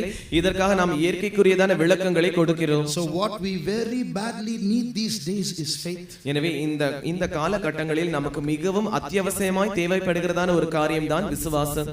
Coming back to the context of this verse. இந்த வசனத்தினுடைய பகுதிக்கு நாம் வருவோம் என்றால், when did God say, is anything hard for me? என்னால் செய்ய முடியாததான காரியம் ஒன்று உண்டோ என்று தேவன் எப்பொழுது சொன்னார்? Abraham was 99 years old. Abraham 99 வயதுள்ளவனாய் இருந்தான். Sarah was 89 years old. சாராளுக்கு 89 வயது. They are almost dead. ஏறக்குறைய மரித்தவர்கள். And now an angel comes and tells them, the Lord comes and tells them, within a span of 9 months you're going to get a child. அப்பொழுது தேவன் வந்து அவர்களிடத்தில் சொல்லுகிறார், 9 மாத காலத்திற்குள் உனக்கு ஒரு குழந்தை பிறக்கும். Now that's an impossible situation. இது ஒரு அசாத்தியமான சூழ்நிலை. Humanly it is impossible. மனுஷிக ரீதியாக இது அசாத்தியமானது. At that time அதே நேரத்தில் God was telling this to Abraham. தேவனானவர் இந்த காரியத்தை ஆபிரகாமினிடத்தில் சொல்லிக் கொண்டிருந்தார். Sarah was listening from the tent door. சாராள் கூடார வாசலில் நின்று பின்பாக நின்று கொண்டு இதை கவனித்துக் கொண்டிருந்தாள். Suddenly the Lord started speaking to Sarah. திடீரென்று தேவன் சாராளினிடத்தில் பேச ஆரம்பித்தார். Why did you laugh? நீ ஏன் நகைத்தாய்? Sarah said, I didn't laugh. அப்பொழுது சாராள் நான் நகைக்கவில்லை என்று அவள் சொன்னாள். Of course you laughed. இல்லை, நீ நகைத்தாய் என்று அவர் சொன்னார். Both were true. இரண்டும் உண்மைதான். When the Lord said Sarah laughed, that was true. When Sarah said she didn't laugh, that's also true. தேவன் சாராளை பார்த்து நீ நகைத்தாய் என்று சொன்னதும் உண்மை, இல்லை நான் நகைக்கவில்லை என்று சாராள் சொன்னதும் உண்மை. How? எப்படி? The Bible says she laughed within herself. வேதம் சொல்கிறது அவள் தனக்குள்ளே சிரித்துக் கொண்டாள். So outwardly she didn't laugh, and so when she said she didn't laugh, that was true in one sense. எனவே வெளிப்பிரகாரமாக அவள் சிரிக்கவில்லை, எனவே அவள் நான் சிரிக்கவில்லை என்று சொல்வது உண்மை. But the Lord could see a laughter inside her heart. ஆனால் அவளுடைய இருதயத்திற்குள் அவள் நகைத்ததை தேவனால் காண முடிந்தது. We are also laughing about miracles today. இன்றும் கூட நாமும் அந்த அற்புதங்களை பற்றி சிரித்துக் கொண்டிருக்கிறோம். We have the laughter of unbelief. அந்த அவிசுவாசத்தினுடைய நகைப்பு நமக்குள் இருக்கிறது. The laughter of doubt. சந்தேகத்தினுடைய நகைப்பு. The laughter of our own intelligence at work. நம்முடைய சொந்த ஞானம் கிரியை செய்கிறதான நகைப்பு. So then that's when the Lord asks, is anything too hard for me? அந்த இடத்தில் தான் தேவனானவர் கேட்கிறார், கர்த்தரால் ஆகாத காரியம் உண்டோ? Even today, let's understand that our God is a God. He doesn't say, is anything impossible for me? Is anything too hard? It's everything is easy for him is what he's trying to say. இன்றும் கூட அந்த ஆபிரகாமுடைய தேவன் நம்முடைய தேவன் என்று நாம் நம்புவோமாக. என்னால் செய்ய முடியாதான காரியம் ஒன்று இருக்குது என்று அவர் சொல்லாமல், கர்த்தரால் ஆகாத காரியம் ஒன்று உண்டோ என்று அவர் சொல்லுகிறார். Everything is easy. எல்லாம் எனக்கு எளிதானது. That is what God is trying to say there. இதை தான் அந்த இடத்தில் தேவன் சொல்ல முயற்சிக்கிறார். So this unbelief within, எனவே உள்ளே இருக்கிறதான இந்த அவிசுவாசம் is actually a laughter at God. உண்மையிலே நாம் தேவனை பார்த்து சிரிக்கிறதா இருக்கிறது. It's unbelief is mocking God. அவிசுவாசமானது தேவனை பரியாசம் பண்ணுகிறது. It's not something wrong, it's a sin. அது ஏதோ தவறு அல்ல, அது ஒரு பாவம். That's why the Bible says even the unbelieving will be cast into the lake of fire. எனவே தான் வேதம் சொல்கிறது அவிசுவாசிகளும் கூட அந்த அக்கினியும் கந்தகம் எரிகிற கடலிலே தள்ளப்படுவார்கள். So if we have unbelief in our heart this evening, எனவே இந்த மாலை வேளையில் நமக்கு அவிசுவாசமுள்ள இருதயம் இருக்கும் என்றால், it's not something just to rectify, it's something to confess.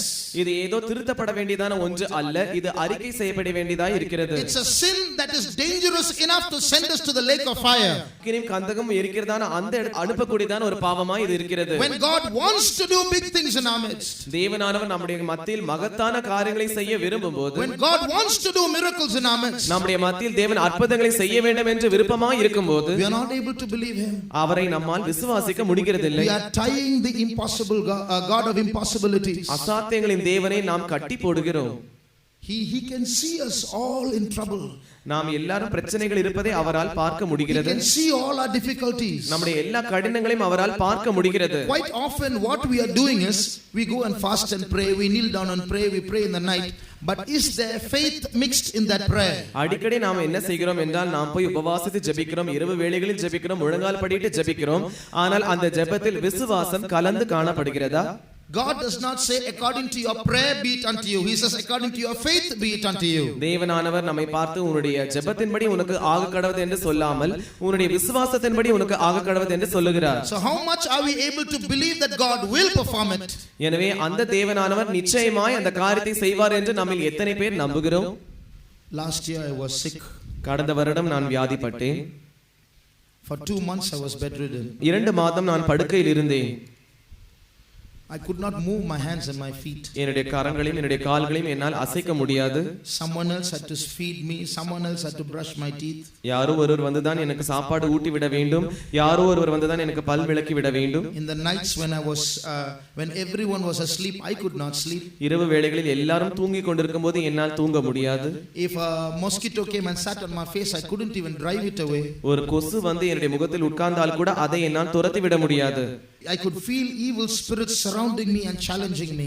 பொல்லாத ஆவிகள் என்னை சூழ்ந்து கொண்டு என்னை பார்த்து சவால் விடுவதை என்னால் உணர முடிந்தது. I could feel in my spirit an army of evil spirits coming and saying this is your end. பொல்லாத ஆவிகள் ஒரு ராணுவமாய் வந்து இது உன்னுடைய முடிவு என்று என்னுடைய ஆவிக்குள் சொல்வதை என்னால் உணர முடிந்தது. But by the grace of God I could also see a faith challenging those evil spirits. ஆனால் கர்த்தருடைய கிருபையின் மூலமாக தேவனுடைய விசுவாசமானது அந்த ஆவிகளை பார்த்து சவால் விடுவதை என்னால் உணர முடிந்தது. By the grace of God I was able to believe that God is greater than the powers of darkness. கர்த்தருடைய கிருபையின் மூலமாக என்னுடைய அவர் வந்து இந்த பொல்லாத ஆவிகளின் மேல் ஜெயம் கொள்வார் என்று என்னால் நம்ப முடிந்தது. I believe that his power was greater than the powers of darkness. அவருடைய வல்லமையானது இந்த அந்தகாரத்தின் வல்லமைகளை காட்டிலும் மகத்தானது என்று என்னால் உணர முடிந்தது. Little by little I was able to see all the bands of the enemy breaking. கொஞ்சம் கொஞ்சமாக அந்த எல்லா சத்துருக்களுடைய கட்டுகளும் அறுந்து போவதை என்னால் பார்க்க முடிந்தது. All glory be to God, today I am whole. எல்லா மகிமையும் தேவனுக்கே நான் செலுத்துகிறேன், இன்று நான் சுகமாய் இருக்கிறேன். So I am healed not because of my faith, I am healed because God is a great God. எனவே நான் என்னுடைய விசுவாசத்தினால் சுகமாக்கப்படவில்லை, என்னுடைய தேவன் மகா பெரிய தேவனாய் இருப்பதினால் நான் சுகமாக்கப்பட்டேன். Who do you think your God is? உங்களுடைய தேவன் எப்படிப்பட்டவர் என்று நீங்கள் நினைக்கிறீர்கள்? One day I met a believer. ஒரு நாள் நான் ஒரு விசுவாசியை சந்தித்தேன். He had a debt. He was in debt for about 20,000 rupees. அவருக்கு 20,000 ரூபாய் கடன் பிரச்சனை இருந்தது. And after 1 year I met him again. மறுபடியும் ஒரு வருடம் கழித்து நான் அவரை சந்தித்தேன். When I met him the first time I said, brother, we will pray for you, God will deliver you. முதல் முறை நான் அவரை சந்தித்தபோது, சகோதரனே நான் உங்களுக்காக ஜெபிக்கிறேன், தேவன் உங்களுக்கு விடுதலை தருவார் என்று சொன்னேன். After 1 year I met him again. மறுபடியும் அடுத்த வருடம் ஒரு வருடம் கழித்து நான் அவரை சந்தித்தேன். I asked him, brother, what happened to your debt? Did you clear it? நான் அவரை பார்த்து, சகோதரனே உம்முடைய கடன் பிரச்சனை என்னவானது, நீர் அதை தீர்த்து விட்டீரா என்று கேட்டேன். He said, what brother, I have only 2,000 rupees salary, how can I clear 20,000 rupees of debts? This 2,000 is just enough for my family, I can't save any money. அப்பொழுது அவர் சொன்னார், இல்லை சகோதரனே, எனக்கு மாத சம்பளமே 2,000 ரூபாய் தான், இந்த 2,000 ரூபாயும் என்னுடைய குடும்ப செலவிற்கு சரியா இருக்கிறது, நான் எப்படி பணத்தை சேர்த்து இந்த 20,000 ரூபாய் கடனை அடைப்பது என்று கேட்டார். So what is he trying to say? எனவே அவர் என்ன சொல்ல முயற்சிக்கிறார்?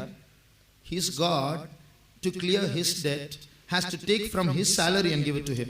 அவருடைய தேவன் அவருடைய கடன் பிரச்சனை தீர்ப்பதற்காக அவருடைய சம்பளத்திலிருந்து அதை தீர்க்க வேண்டும். Poor God, he is also in debt, I think. ஏழையான தேவன் அவரும் கடனில் இருக்கிறார் போல. Every year from his salary 10 rupees 20 rupees God has to take from him and give here, this is your, that he can do. Why should God do it? ஒவ்வொரு வருடமும் தேவன் அவருடைய சம்பளத்தில் 10 ரூபாய் 20 ரூபாய் எடுத்து சிறிதாக அதை சேர்த்து வைத்து அவருக்கு கொடுக்க வேண்டும். அப்படியாக இருக்கும் என்றால் தேவன் ஏன் அவருக்கு வர வேண்டும்? இவரே அந்த வேலையை செய்திருக்கலாம். If we have to clear our debts from our own salary, if God has to clear debts from our own salary, why do we need a God? நம்முடைய சொந்த சம்பளத்திலிருந்தே நாம் நம்முடைய கடன் பிரச்சனை தீர்க்க வேண்டும் என்றால் தேவனானவர் நம்முடைய சம்பளத்திலிருந்து தான் கடன் பிரச்சனை தீர்க்க வேண்டும் என்றால் நமக்கு ஏன் தேவன் வேண்டும்? Okay, if God doesn't clear from our salary, where he is going to take the money and give it? சரி, தேவன் நம்முடைய சம்பளத்திலிருந்து அவர் கடனை தீர்க்காமல் இருப்பார் என்றால் அவருக்கு எங்கே இருந்து பணம் கிடைக்கும்? That's the unbelief.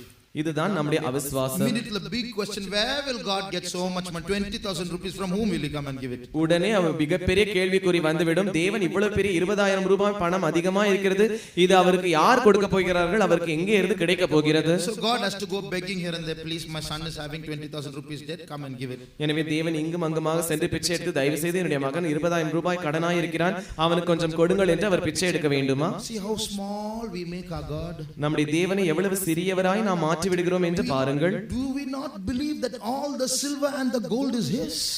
எல்லா வெள்ளியும் பொன்னும் அவருடையது என்று நம்மால் விசுவாசிக்க முடியாமல் இருக்கிறதா?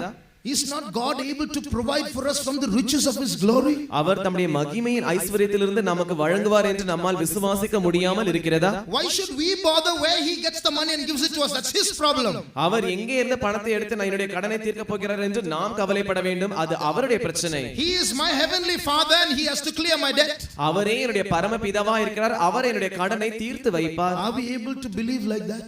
அப்படி நாம் அவரை நம்மால் விசுவாசிக்க முடிகிறதா? You know, God wants to solve our problems. தேவன் நம்முடைய பிரச்சனைகளை தீர்க்க வேண்டும் என்று விரும்புகிறார். You know, very often our thinking, our line of thinking is wrong. அடிக்கடி நம்முடைய யோசிக்கிறதான அந்த யோசனையானது தவறாய் இருக்கிறது. You know how we think?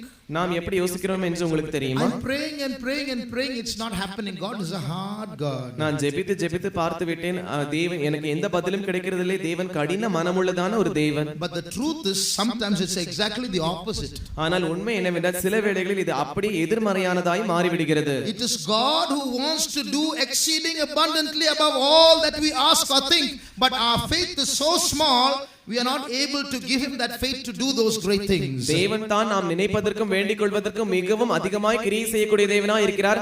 ஆனால் நாமோ அந்த நம்முடைய தேவனை, நம்முடைய விசுவாசத்தை அவர் கொடுக்காமல் இருப்பதின் மூலமாக அந்த தேவனை சிறிய தேவனாய் நாம் மாற்றி விடுகிறோம். God is thinking in crores, but we are thinking in hundreds. தேவன் கோடி கணக்கில் அவர் யோசித்துக் கொண்டிருக்கிறார், ஆனால் நாமோ நூற்று கணக்கில் யோசித்துக் கொண்டிருக்கிறோம். Let's ask pardon for our laughing at God. எனவே தேவனை பார்த்து நாம் சிரித்தோமே, அதற்காய் நாம் அவரிடத்தில் மன்னிப்பு கேட்போம். Let our eyes open to see a big God before us. நம்முடைய கண்களை நாம் திறந்து நமக்கு முன்பாக பெரிய தேவன் இருக்கிறாரே அவரை நாம் பார்ப்போமாக. Let's understand that when God says, is anything too hard for me, your problem is nothing before him. என்னால் ஆகாத காரியம் ஒன்று உண்டோ என்று தேவன் சொல்லும்போது அவரால் செய்ய முடியாதான காரியம் ஒன்றுமே இல்லை என்று நாம் அவரை பார்த்து விசுவாசிப்போமாக. Our problem is a problem only for us, not for him. நம்முடைய பிரச்சனையானது நமக்கு தான் பிரச்சனை, அவருக்கு பிரச்சனை அல்ல. The money is not the problem. பணம் பிரச்சனை அல்ல. It's not that 1 lakh that you are in debt in, that is not the problem. 1,00,000 ரூபாய் உங்களுக்கு கடன் இருக்கிறதே, அது அவருக்கு பிரச்சனை அல்ல. That's not our problem. அது நம்முடைய பிரச்சனை அல்ல. Our problem is not the money, our problem is that our faith is missing. நம்முடைய பிரச்சனை பணம் அல்ல, நம்முடைய விசுவாசம் இல்லாமல் இருப்பதுதான் பிரச்சனை. Can we believe in such a great God? அவ்வளவு பெரிய மகத்தான தேவனை நம்மால் நம்ப முடிகிறதா? Can we believe in a God who is able to create all things out of nothing? ஒன்றுமில்லாமையிலிருந்து எல்லா காரியங்களையும் சிருஷ்டிக்கிறதான அந்த தேவனை நம்மால் விசுவாசிக்க முடிகிறதா? We just heard the testimony of a brother who was healed on so many occasions. ஒரு சகோதரன் அநேக சந்தர்ப்பங்களில் எப்படி சுகமடைந்தார் என்கிறதான சாட்சியை நாம் கேட்டோம். If God can do it for him, is he partial? Can God not do it for you too? அவருக்கு தேவன் அதை செய்வார் என்றால் உங்களுக்கும் அவர் செய்யாமல் இருக்கும்படி அவர் பட்சபாதம் உள்ளவராய் இருக்கிறாரா? Let our faith increase towards God. நாம் தேவனுக்கு நேராக நம்முடைய விசுவாசமானது பெருகட்டும். Are you in debt? நீங்கள் கடன் பிரச்சனையில் இருக்கிறீர்களா? What is God asking you? தேவன் உங்களை பார்த்து என்னதான் கேட்கிறார்? This is the word of God coming to you. இந்த தேவனுடைய வார்த்தையானது உங்களை பார்த்து வந்து கொண்டிருக்கிறது. Is anything too hard for me? என்னால் ஆகாத காரியம் ஒன்று உண்டோ? If you are sick in this place, நீங்கள் இந்த இடத்தில் வியாதி உள்ளவர்களாய் இருப்பீர்கள், the Lord is asking, is anything too hard for me? தேவன் உங்களை பார்த்து என்னால் ஆகாத காரியம் ஒன்று உண்டோ என்று கேட்கிறார். If there's any sin troubling you, உங்களை ஏதோ ஒரு பாவமானது தொந்தரவு படுத்திக் கொண்டிருக்கிறதா? many years you're not able to get rid of that sin. அநேக வருஷங்களாக அந்த பாவத்திலிருந்து உங்களுக்கு விடுதலை கிடைக்கவில்லை. The Lord is challenging, is anything too hard for me? என்னால் ஆகாத காரியம் ஒன்று உண்டோ என்று தேவன் உங்களை பார்த்து சவால் விடுகிறார். You don't have enough wisdom for this world. இந்த உலகத்தில் பிழைப்பதற்கு உங்களுக்கு அதிகமான ஞானம் இல்லை. The Lord is asking, is anything too hard for me? தேவன் உங்களை பார்த்து என்னால் ஆகாத காரியம் ஒன்று உண்டோ என்று கேட்கிறார். You don't have a job. உங்களுக்கு வேலை இல்லை. Is anything too hard for me? Ask the Lord. தேவன் கேட்கிறார், என்னால் ஆகாத காரியம் ஒன்று உண்டோ?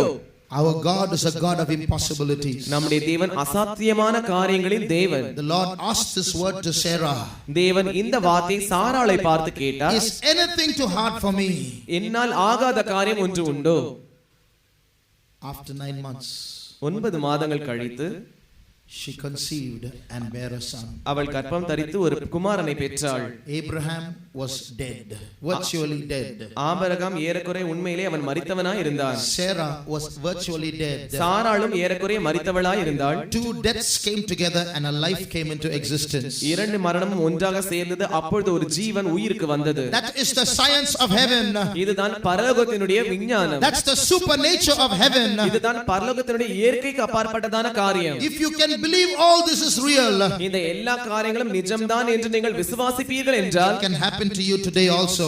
இன்றும் கூட அந்த காரியமானது உங்களுக்கு நடக்கும். The Bible says after Isaac was born, Sarah laughed again. வேதம் சொல்கிறது, ஈசாக்கு பிறந்த பிறகு சாராள் மறுபடியுமாய் நகைத்தாள்.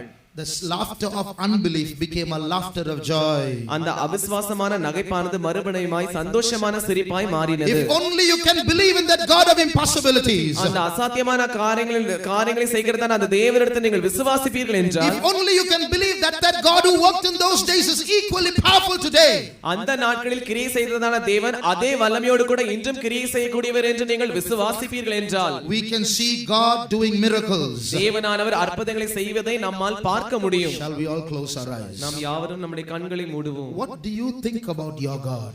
உங்களுடைய தேவனை பற்றி நீங்கள் என்னதான் நினைக்கிறீர்கள்? What do you think about your God? உங்களுடைய தேவனை பற்றி நீங்கள் என்ன நினைக்கிறீர்கள்? Is your God a small God? அவர் ஒரு சிறிய தேவனாய் இருக்கிறாரா? Is he like a human being like you everyone else? உங்கள் எல்லாரை போல அவரும் ஒரு மனுஷனை போல இருக்கிறாரா? Or is he a mighty God who can do the impossible? இல்லாவிட்டால் அசாத்தியமானதை செய்யக்கூடியதான பலத்த தேவனாய் இருக்கிறாரா? Whether we accept it or not, he is the God of impossibilities. நாம் ஏற்றுக்கொள்கிறோமோ இல்லையோ அவர் அசாத்தியமான காரியங்களின் தேவனாய் இருக்கிறார். The truth is he can do all things. உண்மை என்னவென்றால் அவர் எல்லா காரியத்தையும் செய்யக்கூடியவர். Without him we can do nothing. அவர் இல்லாமல் நம்மால் ஒன்றும் செய்ய But முடியாது. through him I can do all things through Christ which strengtheneth me. ஆனால் என்னை பலப்படுத்துகிற கிறிஸ்துவினாலே எல்லாவற்றையும் செய்ய எனக்கு பலன் உண்டு. If we can all get together, நாம் யாவரும் ஒன்றாய் சேர்வோம் and என்றால், we can put faith in that God, அந்த தேவனிடத்தில் நம்முடைய விசுவாசத்தை வைப்போம் என்றால், that God who is mighty, அந்த பலத்த தேவன், then we are, if we can put faith in that God who is mighty, அந்த பலத்த தேவனா இருக்கிற அந்த தேவன் மேல் நம்முடைய விசுவாசத்தை நாம் வைப்போம் என்றால், then this world is going to see his power. இந்த உலகமானது அவருடைய வல்லமையை காண போகிறது. Today we might be in a state of captivity. இன்று ஒருவேளை நாம் நம்முடைய சிறையிருப்பின் நிலவரத்தில் காணப்படலாம். Today we might be in a situation where the church is not seeing miracles. சபையானது அற்புதங்களை காணாமல் இருக்கிறதான அந்த சூழ்நிலையில் நாம் காணப்படலாம். But the word is anything too hard for me continues to be true. ஆனால் என்னால் ஆகாத காரியம் ஒன்று உண்டோ என்கிறதான வசனமானது தொடர்ந்து உண்மையாய் இருக்கிறது. That word is true. அந்த வார்த்தையானது உண்மை உள்ளது. It shall always be true. அது எப்பொழுதும் சத்தியம் உள்ளது. And if we can come together and believe in that mighty God, நாம் யாவரும் ஒன்றாக சேர்ந்து அந்த பலத்த தேவனை நாம் நம்புவோம் என்றால், this church is going to see those lost miracles once again. இந்த சபையானது எழுந்து போன அந்த அற்புதங்களை மறுபடியுமாய் காண போகிறது. The God of miracles is going to rise up once again in the church. அந்த அற்புதங்களை செய்யக்கூடியதான தேவன் மறுபடியுமாய் சபையில் எழும்ப போகிறார். Your God and my God is not a dead God. உங்களுடைய தேவனும் என்னுடைய தேவனும் மரித்து போன தேவன் அல்ல. Behold, I am alive forevermore. இதோ நான் சதா காலங்களிலும் உயிரோடு இருக்கிறேன். I have the keys of hell and of death. இதோ மரணத்திற்கும் பாதாளத்திற்கும் உரிய திறவுகோல்களை நான் வைத்திருக்கிறேன். Is anything too hard for me? என்னால் ஆகாத காரியம் ஒன்று உண்டோ? If there's anyone in this place, இந்த இடத்தில் யாரோ ஒருவராய் இருந்தாலும், anyone with a difficult situation, கடினமான சூழ்நிலையில் வழியாக போய் கொண்டிருக்கிற யாராவது ஒருவராய் இருந்தாலும், anyone in a kind of debt, ஏதோ ஒரு கடன் பிரச்சனையில் மாட்டிக்கொண்டிருந்தாலும், anyone in a situation of sickness, ஏதோ ஒரு பாவத்தின் சூழ்நிலையில் இருந்தாலும், anyone in a family problem, ஏதோ ஒரு குடும்ப பிரச்சனையில் இருந்தாலும், anyone with an unsaved husband or wife, ஏதோ புருஷனை பிரிந்திருந்தோ மனைவியை பிரிந்திருந்தோ இருந்தாலும், unsaved, ரட்சிக்கப்படாத புருஷனோ ரட்சிக்கப்படாத மனைவியோ இருந்தாலும், anyone with in an undivided house, in a divided house, ஏதோ பிரிக்கப்படாத குடும்ப நிலவரத்தில் இருந்தாலும், your husband is not with you or your wife is not with you, உங்களுடைய புருஷன் உங்களோடு இல்லை, உங்களுடைய மனைவி உங்களோடு இல்லை, anyone in a drinking habit, ஏதோ ஒரு குடிப்பழத்திற்கு அடிமையா இருந்தாலும், anyone with some besetting sins, ஏதோ ஒரு தொடர்ந்து மாட்டிக்கொண்டிருக்கிறதான செய்கிறதான பாவத்தை உடையவர்களா இருந்தாலும், today we ask you a question. இன்று உங்களை பார்த்து நாங்கள் ஒரு கேள்வியை கேட்கிறோம். As the word of God comes to you, தேவனுடைய வார்த்தையானது உங்களை நோக்கி வரும்போதுதான், is anything hard for me? என்னால் ஆகாத காரியம் ஒன்று உண்டோ? What is your answer? உங்களுடைய பதில் என்ன? If you think that your God is an ordinary God, an ordinary human being, உங்களுடைய தேவனானவர் சாதாரண தேவன் என்றும் சாதாரண மனுஷன்தான் என்றும் நீங்கள் நினைப்பீர்கள் என்றால், you can remain seated. நீங்கள் அங்கேயே அப்படியே உட்கார்ந்து இருக்கலாம். But if you realize that your God is a God of impossibilities, உங்களுடைய தேவன் அசாத்தியமான காரியங்களை செய்யக்கூடிய தேவன் என்று நீங்கள் உணர்வீர்கள் என்றால், as the word of God comes to you, is anything too hard for me?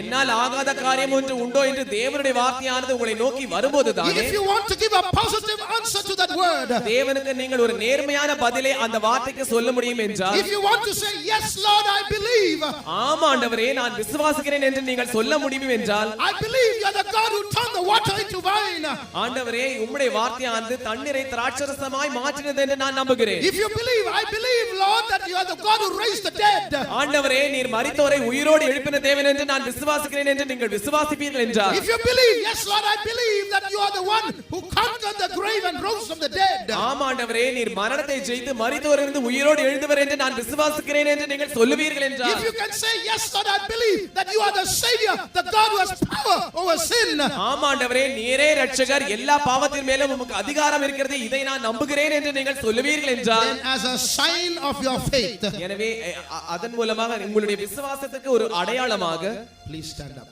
தயவு செய்து எழுந்து நில்லுங்கள். If you can't believe, you may remain seated. உங்களால் நம்ப முடியாமல் இருக்கும் என்றால் நீங்கள் அப்படியே உட்கார்ந்து இருக்கலாம். But if you believe there's a mighty God in this place, இந்த இடத்தில் ஒரு வல்லமையுள்ள பலத்த தேவன் இருக்கிறார் என்று நீங்கள் விசுவாசிப்பீர்கள் என்றால், maybe with your eyes you cannot see him, but there's a mighty God in this place. ஒருவேளை உங்களுடைய கண்களினால் நீங்கள் அதை காண முடியாமல் இருக்கலாம், ஆனால் அந்த வல்லமையுள்ள பலத்த தேவன் இங்கே இருக்கிறார். You believe there's a mighty God in this place, பலத்த தேவன் இங்கே இருக்கிறார் என்று நாங்கள் நம்புகிறோம். and you can hear this voice. Is there anything too hard for me? அவருடைய வார்த்தையாக என்னால் ஆகாத காரியம் ஒன்று உண்டோ என்கிறதான வார்த்தையானது வந்து கொண்டிருக்கிறது. Close your eyes. உங்களுடைய கண்களை மூடுங்கள். Fix your attention only on that God. உங்களுடைய கவனத்தை அந்த தேவன் மேலேயே வைத்து விடுங்கள். Listen to his voice. அவருடைய வார்த்தைக்கு செவி கொடுங்கள். Is anything too hard for me? என்னால் ஆகாத காரியம் ஒன்று உண்டோ? Is anything too hard for me? என்னால் ஆகாத காரியம் ஒன்று Is உண்டோ? anything too hard for me? என்னால் ஆகாத காரியம் ஒன்று உண்டோ? Say yes Lord, I believe there's nothing too hard for you. ஆம் ஆண்டவரே உம்மால் ஆகாத காரியம் ஒன்றுமே இல்லை என்று நீங்கள் சொல்லுங்கள். His power is going to enter your body. அவருடைய வல்லமையானது உங்களுடைய சரீரத்துக்குள் பிரவேசிக்க போகிறது. His power is going to enter your house. அவருடைய வல்லமையானது உங்களுடைய வீட்டிற்குள் வர போகிறது. His power is going to visit the unsaved member in your family. அவருடைய வல்லமையானது உங்களுடைய குடும்பத்தில் ரட்சிக்காமல் இருக்கிறவர்களை சந்திக்க போகிறது. His power is going to deliver you from your drinking habit. அவருடைய வல்லமையானது உங்களுடைய குடிப்பழக்கத்திலிருந்து உங்களுக்கு விடுதலை தர போகிறது. His power is going to cast out the demons inside you. உங்களுடைய வல்லமையானது உங்களுக்குள் இருக்கிறதான பிசாசை தொட்டு அது அனுப்ப போகிறது. Because Jesus is Lord. ஏனென்றால் இயேசுவே ஆண்டவர். And every knee shall confess and every knee shall bow and every tongue confess Jesus is Lord. எல்லா நாவுகளும் இயேசுதான் ஆண்டவர் என்று அறிக்கையிட வேண்டும். எல்லா முழங்கால்களும் இயேசுவே ஆண்டவர் என்று அறிக்கையிட வேண்டும். See, the mighty God is in our midst. அந்த வல்லமையுள்ள தேவன் நம்முடைய மத்தியில் இருக்கிறார். நீங்கள் அதை பார்ப்பீர்களாக. Can you see the mighty God is in our midst? அந்த வல்லமையுள்ள தேவன் நம்முடைய மத்தியில் இருக்கிறதை உங்களால் பார்க்க முடிகிறதா? Can you see the mighty God is in our midst? அந்த வல்லமையுள்ள தேவன் நம்முடைய மத்தியில் இருக்கிறதை உங்களால் பார்க்க முடிகிறதா? Can you see the mighty God is in our midst? அந்த வல்லமையுள்ள தேவன் நம்முடைய மத்தியில் இருக்கிறதை பார்க்க முடிகிறதா?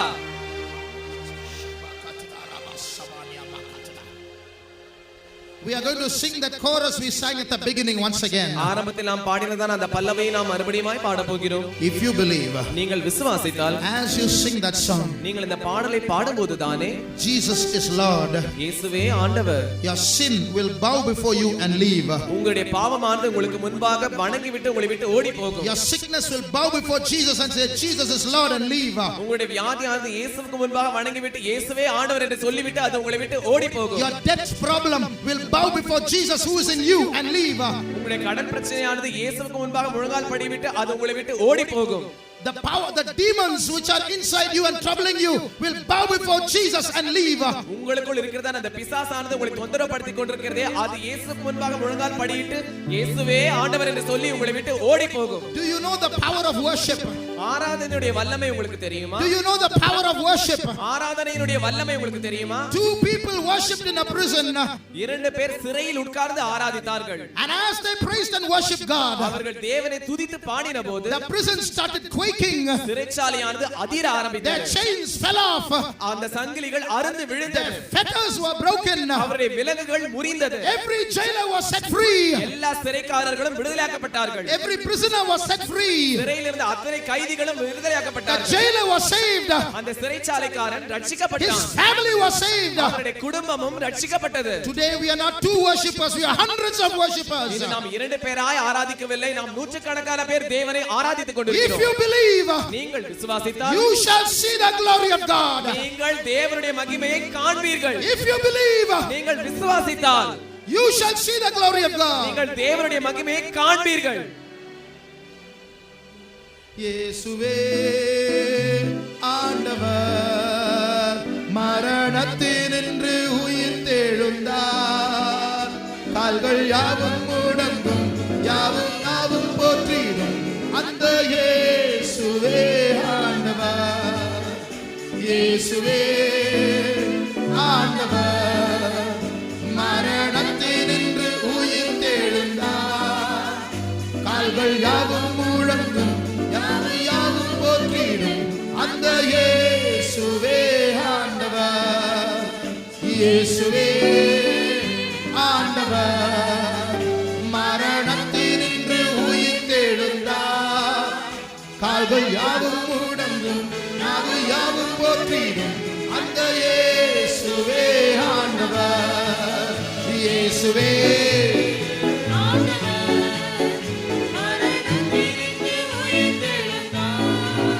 in the name of Jesus,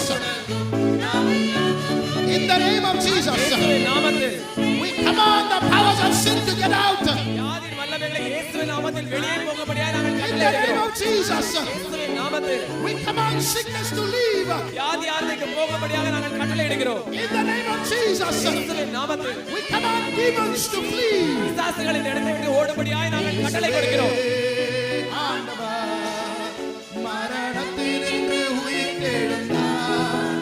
கால்கள் யாவும் முடங்கும், நாவு யாவும் போற்றிடும் அந்த இயேசுவே ஆண்டவர். இயேசுவே ஆண்டவர். ஷபகரியப சபனமகரப ரபத்தியபகரப ஷபனமகரப ரப சப்பரப துராரியபஹத்ரே Sama haswara bahantara maduna Riya bakasa bahatura bakalaba O raba sabana makara batuna raba kalaba ture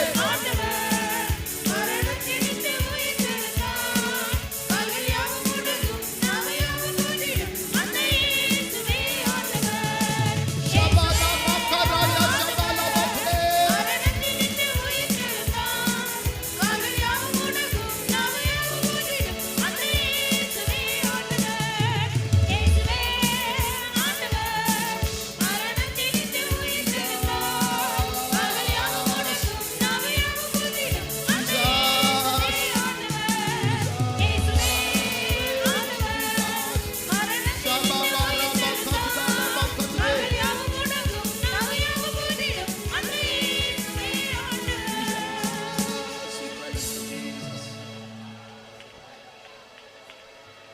We are going to sing this chorus once again. மறுபடியுமாய் நாங்கள் இந்த பல்லவியை பாட போகிறோம். But before we sing, ஆனால் பாடுவதற்கு முன்பாக all of us with our eyes closed, நாம் யாவரும் நம்முடைய கண்கள் மூடின பிரகாரம் put that problem before you. அந்த பிரச்சனையை நீங்கள் உங்கள் முன்பாக வையுங்கள். Put that difficulty before you. அந்த கஷ்டத்தை உங்களுக்கு முன்பாக நீங்கள் வையுங்கள். Put that impossibility before you. அந்த அசாத்தியமான காரியங்களை உங்களுக்கு முன்பாக நீங்கள் வையுங்கள். With your inner eyes, look at that impossibility. உங்களுடைய மனக்கண்களின் மூலமாக அந்த அசாத்தியமான காரியங்களை நீங்கள் பாருங்கள். And say this one thing. இந்த ஒரு காரியத்தை அதை பார்த்து நீங்கள் சொல்லுங்கள். Say Jesus is Lord. இயேசுவே ஆண்டவர் என்று நீங்கள் சொல்லுங்கள். Say Jesus is Lord. இயேசுவே ஆண்டவர் என்று நீங்கள் சொல்லுங்கள். Say Jesus is Lord. இயேசுவே ஆண்டவர் என்று நீங்கள் Say சொல்லுங்கள். Jesus is Lord. இயேசுவே ஆண்டவர் என்று நீங்கள் சொல்லுங்கள். Say Jesus is Lord. இயேசுவே ஆண்டவர் என்று நீங்கள் சொல்லுங்கள். Say Jesus is Lord. இயேசுவே ஆண்டவர் என்று நீங்கள் சொல்லுங்கள். இயேசுவே ஆண்டவர் மரணத்திலிருந்து உயிர்த்தெழுந்தார். கால்கள் யாவும் முடங்கும், நாவு யாவும் போற்றிடும். அந்த இயேசுவே ஆண்டவர். இயேசுவே சபா கதரபா ரபா சபா உயிர்த்தெழுந்தார். கால்கள் யாவும் முடங்கும், நாவு யாவும் போற்றிடும். அந்த இயேசுவே ஆண்டவர்.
இன்னும் ஒரே முறை பாட போகிறோம். We're going to sing this song only once more. இயேசுவே ஆண்டவர் என்று விசுவாசிக்கிறவர்கள் இங்கே எத்தனை பேர் இருக்கிறீர்களோ அத்தனை பேர்களும் வெற்றியோடு திரும்பி போவீர்கள். All those who believe that Jesus is Lord, all of you are going to go with victory. நம்முடைய தேவன் வெற்றியின் தேவன், தோல்வியின் தேவன் அல்ல. Our God is a God of victory, not a God of failure. இதை நீ எத்தனை சந்தர்ப்பங்களில் விசுவாசிக்காமல் இருந்தாயோ அந்த சந்தர்ப்பமெல்லாம் உனக்கு தோல்வியாக இருந்தது. Every time you disbelieved this, you failed every time. ஆனால் இப்பொழுது நீ விசுவாசித்தால் இப்பொழுது நீ திரும்பி போகும்போது ஜெயத்தோடு போவாய். But if you believe, when you return, you shall go with victory. இன்னும் ஒரே முறை பாடுவோம். Once more we shall sing.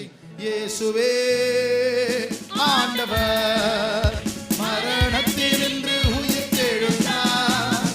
கால்கள் யாவும் முடங்கும், நாவு யாவும் போற்றிடும். அந்த இயேசுவே ஆண்டவர். இயேசுவே ஆண்டவர் மரணத்தினின்று உயிர்த்தெழுந்தார். கால்கள் யாவும் முடங்கும், நாவு யாவும் போற்றிடும். அந்த இயேசுவே ஆண்டவர். இயேசுவே ஆண்டவர். மரணத்தினின்று உயிர்த்தெழுந்தார்.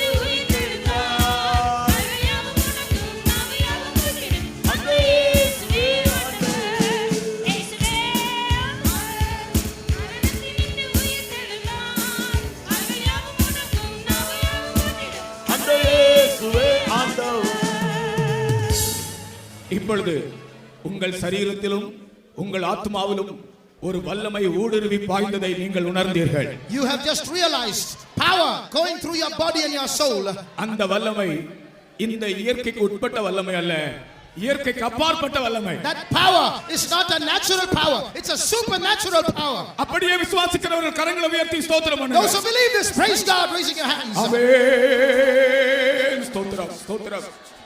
அன்று சரீரம் செத்து போயிருந்த, கர்ப்பம் செத்து போயிருந்த சாராளுடைய சரீரத்துக்குள் பிரவேசித்த வல்லமை இயற்கைக்கு அப்பாற்பட்ட வல்லமை. That power that entered into Abraham's dead body and Sarah's dead womb is a supernatural power. அதே வல்லமை தான் இன்று உன்னுடைய சரீரத்திலும் பாய்ந்திருக்கிறது. It's that power that is touching your body today. அந்த இயற்கைக்கு அப்பாற்பட்ட வல்லமைக்காக நாம் ஸ்தோத்திரம் பண்ணுவோம். For that supernatural power, let's praise God. Praise the Lord.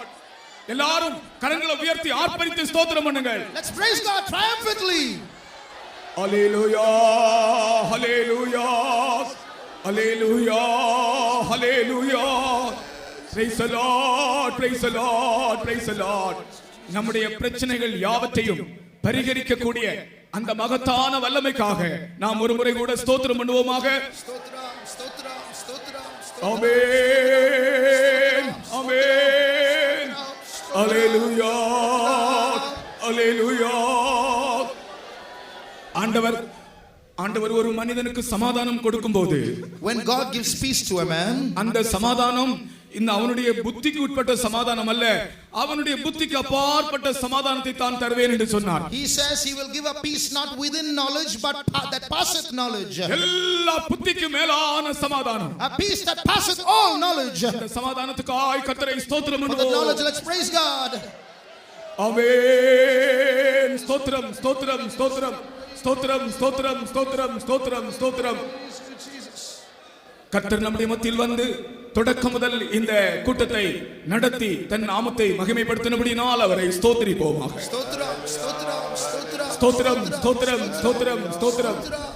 ஆராதனையின் ஆசீர்வாதங்களுக்கு விரோதமாக எழும்பி நின்ற அனைத்து வல்லமைகளையும் ஆண்டவர் முறியடித்தபடியால் ஸ்தோத்திரம் பண்ணுவோம். ஸ்தோத்திரம் ஸ்தோத்திரம் ஸ்தோத்திரம் ஸ்தோத்திரம் ஸ்தோத்திரம் ஸ்தோத்திரம் ஸ்தோத்திரம். அவருடைய கிருபை, அவருடைய இரக்கங்கள், அவருடைய அன்பு நம் உள்ளத்தை நிரப்பினபடியால் ஸ்தோத்திரம் பண்ணுவோம்.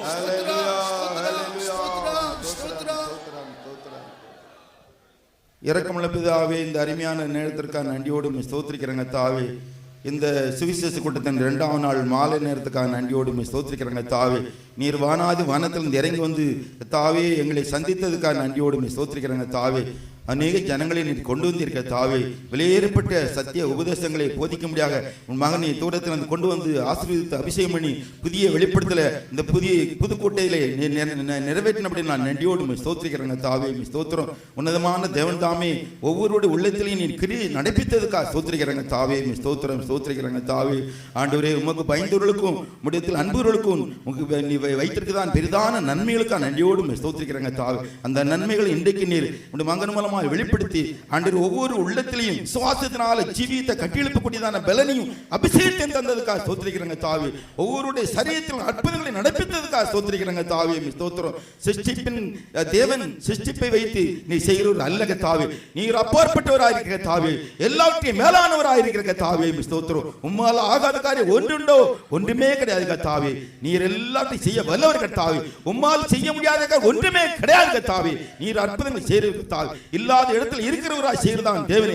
எங்கள் மத்தியில் வந்து நீர் அற்புதமான காரியங்களை நடப்பித்ததுக்காக ஸ்தோத்திரம். உடைய அற்புதமான வார்த்தைகளை கொண்டு உடைய ஜனங்களிடத்தில் நீர் பேசினபடினால ஸ்தோத்திரிக்கிறங்க தாவே. ஸ்தோத்திரம். எங்களுக்குள்ள வெளியேறப்பட்ட விசுவாசத்தை நீர் கட்டியெழுப்பினதற்காக நன்றியோடு ஸ்தோத்திரிக்கிறங்க தாவே. ஆபிரகாமுடைய சரீரம் செத்து பண்ணது, சாராளுடைய சரீரம் செத்து பண்ணது, செத்த சரீரத்தில் முடிய அப்பாற்பட்ட வல்லமையானது, மகா மேன்மையான ஐஸ்வர்யமான அந்த வல்லமையான புறப்பட்டு வந்து அவர்களுக்குள்ளே கத்தால் ஜீவனை தந்தது போல எங்களுக்குள்ளே நடப்பித்ததுக்காக நன்றியோடு ஸ்தோத்திரிக்கிறங்க தாவே. ஸ்தோத்திரம் ஸ்தோத்திரிக்கிறங்க தாவே. உன்னதமான தேவன் தாமே, உடைய தயவுள்ள கரம் உடைய மக்களோடு இடைப்பட்டு உடைய வார்த்தைகளை கொண்டு எங்களை நீ பலப்படுத்தினதுக்கு நன்றியோடு ஸ்தோத்திரிக்கிறங்க தாவே. ஆண்டவரே, ஸ்தோத்திரம் ஸ்தோத்திரிங்க. இந்த விசுவாசத்தை நாங்கள் கடைசி வரைக்கும் பாதுகாத்துக் கொண்டு தாவே நாங்கள் எங்களுடைய விசுவாசத்தை கட்டியெழுப்பி கொண்டு விசுவாசத்திலிருந்து நாங்கள் முன்னேறி செலுத்துவதாக மகா பரிசுத்த விசுவாசத்திற்கு மகா பரிசுத்தமான ஜீவியத்தை நாங்கள் பெற்றுக்கொள்வதாக அந்த மேன்மையான சுதந்திரத்தை உள்ள தகுதியோடு மாற்ற முடியாது வேண்டிக் கொள்ளுங்க தாவே. உடைய இப்படி தயவுள்ள காரணம் எங்களோடு இருக்கும் கத்தா வந்துதான் எல்லா விசுவாசி மக்களுக்காகவும் புதிய ஆத்மாக்களுக்காகவும் தாவே ஆண்டவர் அநேக ஜனங்களை கொண்டு வந்ததுக்காக நன்றியோடு ஸ்தோத்திரிக்கிறேங்க தா. அவனுடைய கடன் பிரச்சனைகள், சரீரத்தில் உபத்திரங்கள், பிரச்சனைகள், சரீரத்தில் வேதனைகள், வியாதிகள், தீர்க்க முடியாத வியாதிகள், பில்லிசுனை கட்டுகள் எல்லாவற்றுக்கும் முடிவு உண்டாக்கினவர் கத்தாவே. அந்த சகோதரனுடைய சாட்சியின் மூலமாக நாங்கள் கேட்டோம் கத்தாவே. உண்மையாவே ஒவ்வொருடைய ஜீவியத்தினையும் நீர் அப்படியே செய்து கொண்டு வருகிறீர்கள். இந்த சத்திய வசனத்தை கேட்டதான், இந்த விசுவாசம் உள்ள வார்த்தையை கேட்டதான் ஒவ்வொருக்கும் அப்படியே அற்புதங்களை செய்து உடைய நாமத்தை மகிமைப்படுத்த போற கிருபைகளுக்காக ஸ்தோத்திரிக்கிறேங்க தா. இயற்கைக்கு அப்பாற்பட்ட வல்லமை ஒவ்வொருக்கும் பாய்ந்ததுக்காக நன்றியோடு ஸ்தோத்திரிக்கிறேங்க தா. உடைய தாசனை பலப்படுத்துறதுக்காக ஸ்தோத்திரம். தொடர்ந்து உடைய நாமத்தை மகிமைப்படுத்தும் இயேசு நாமத்தில் பிதாவே. நம்முடைய கர்த்தராகிய இயேசு கிறிஸ்துவின் கிருபையும் பிதாவாகிய தேவனுடைய அன்பும் பரிசுத்த ஆவியின் ஐக்கியமும் நம் அனைவரோடும் சதா காலங்களிலும் தங்கியிருப்பதாக. ஆமென். அல்லேலூயா.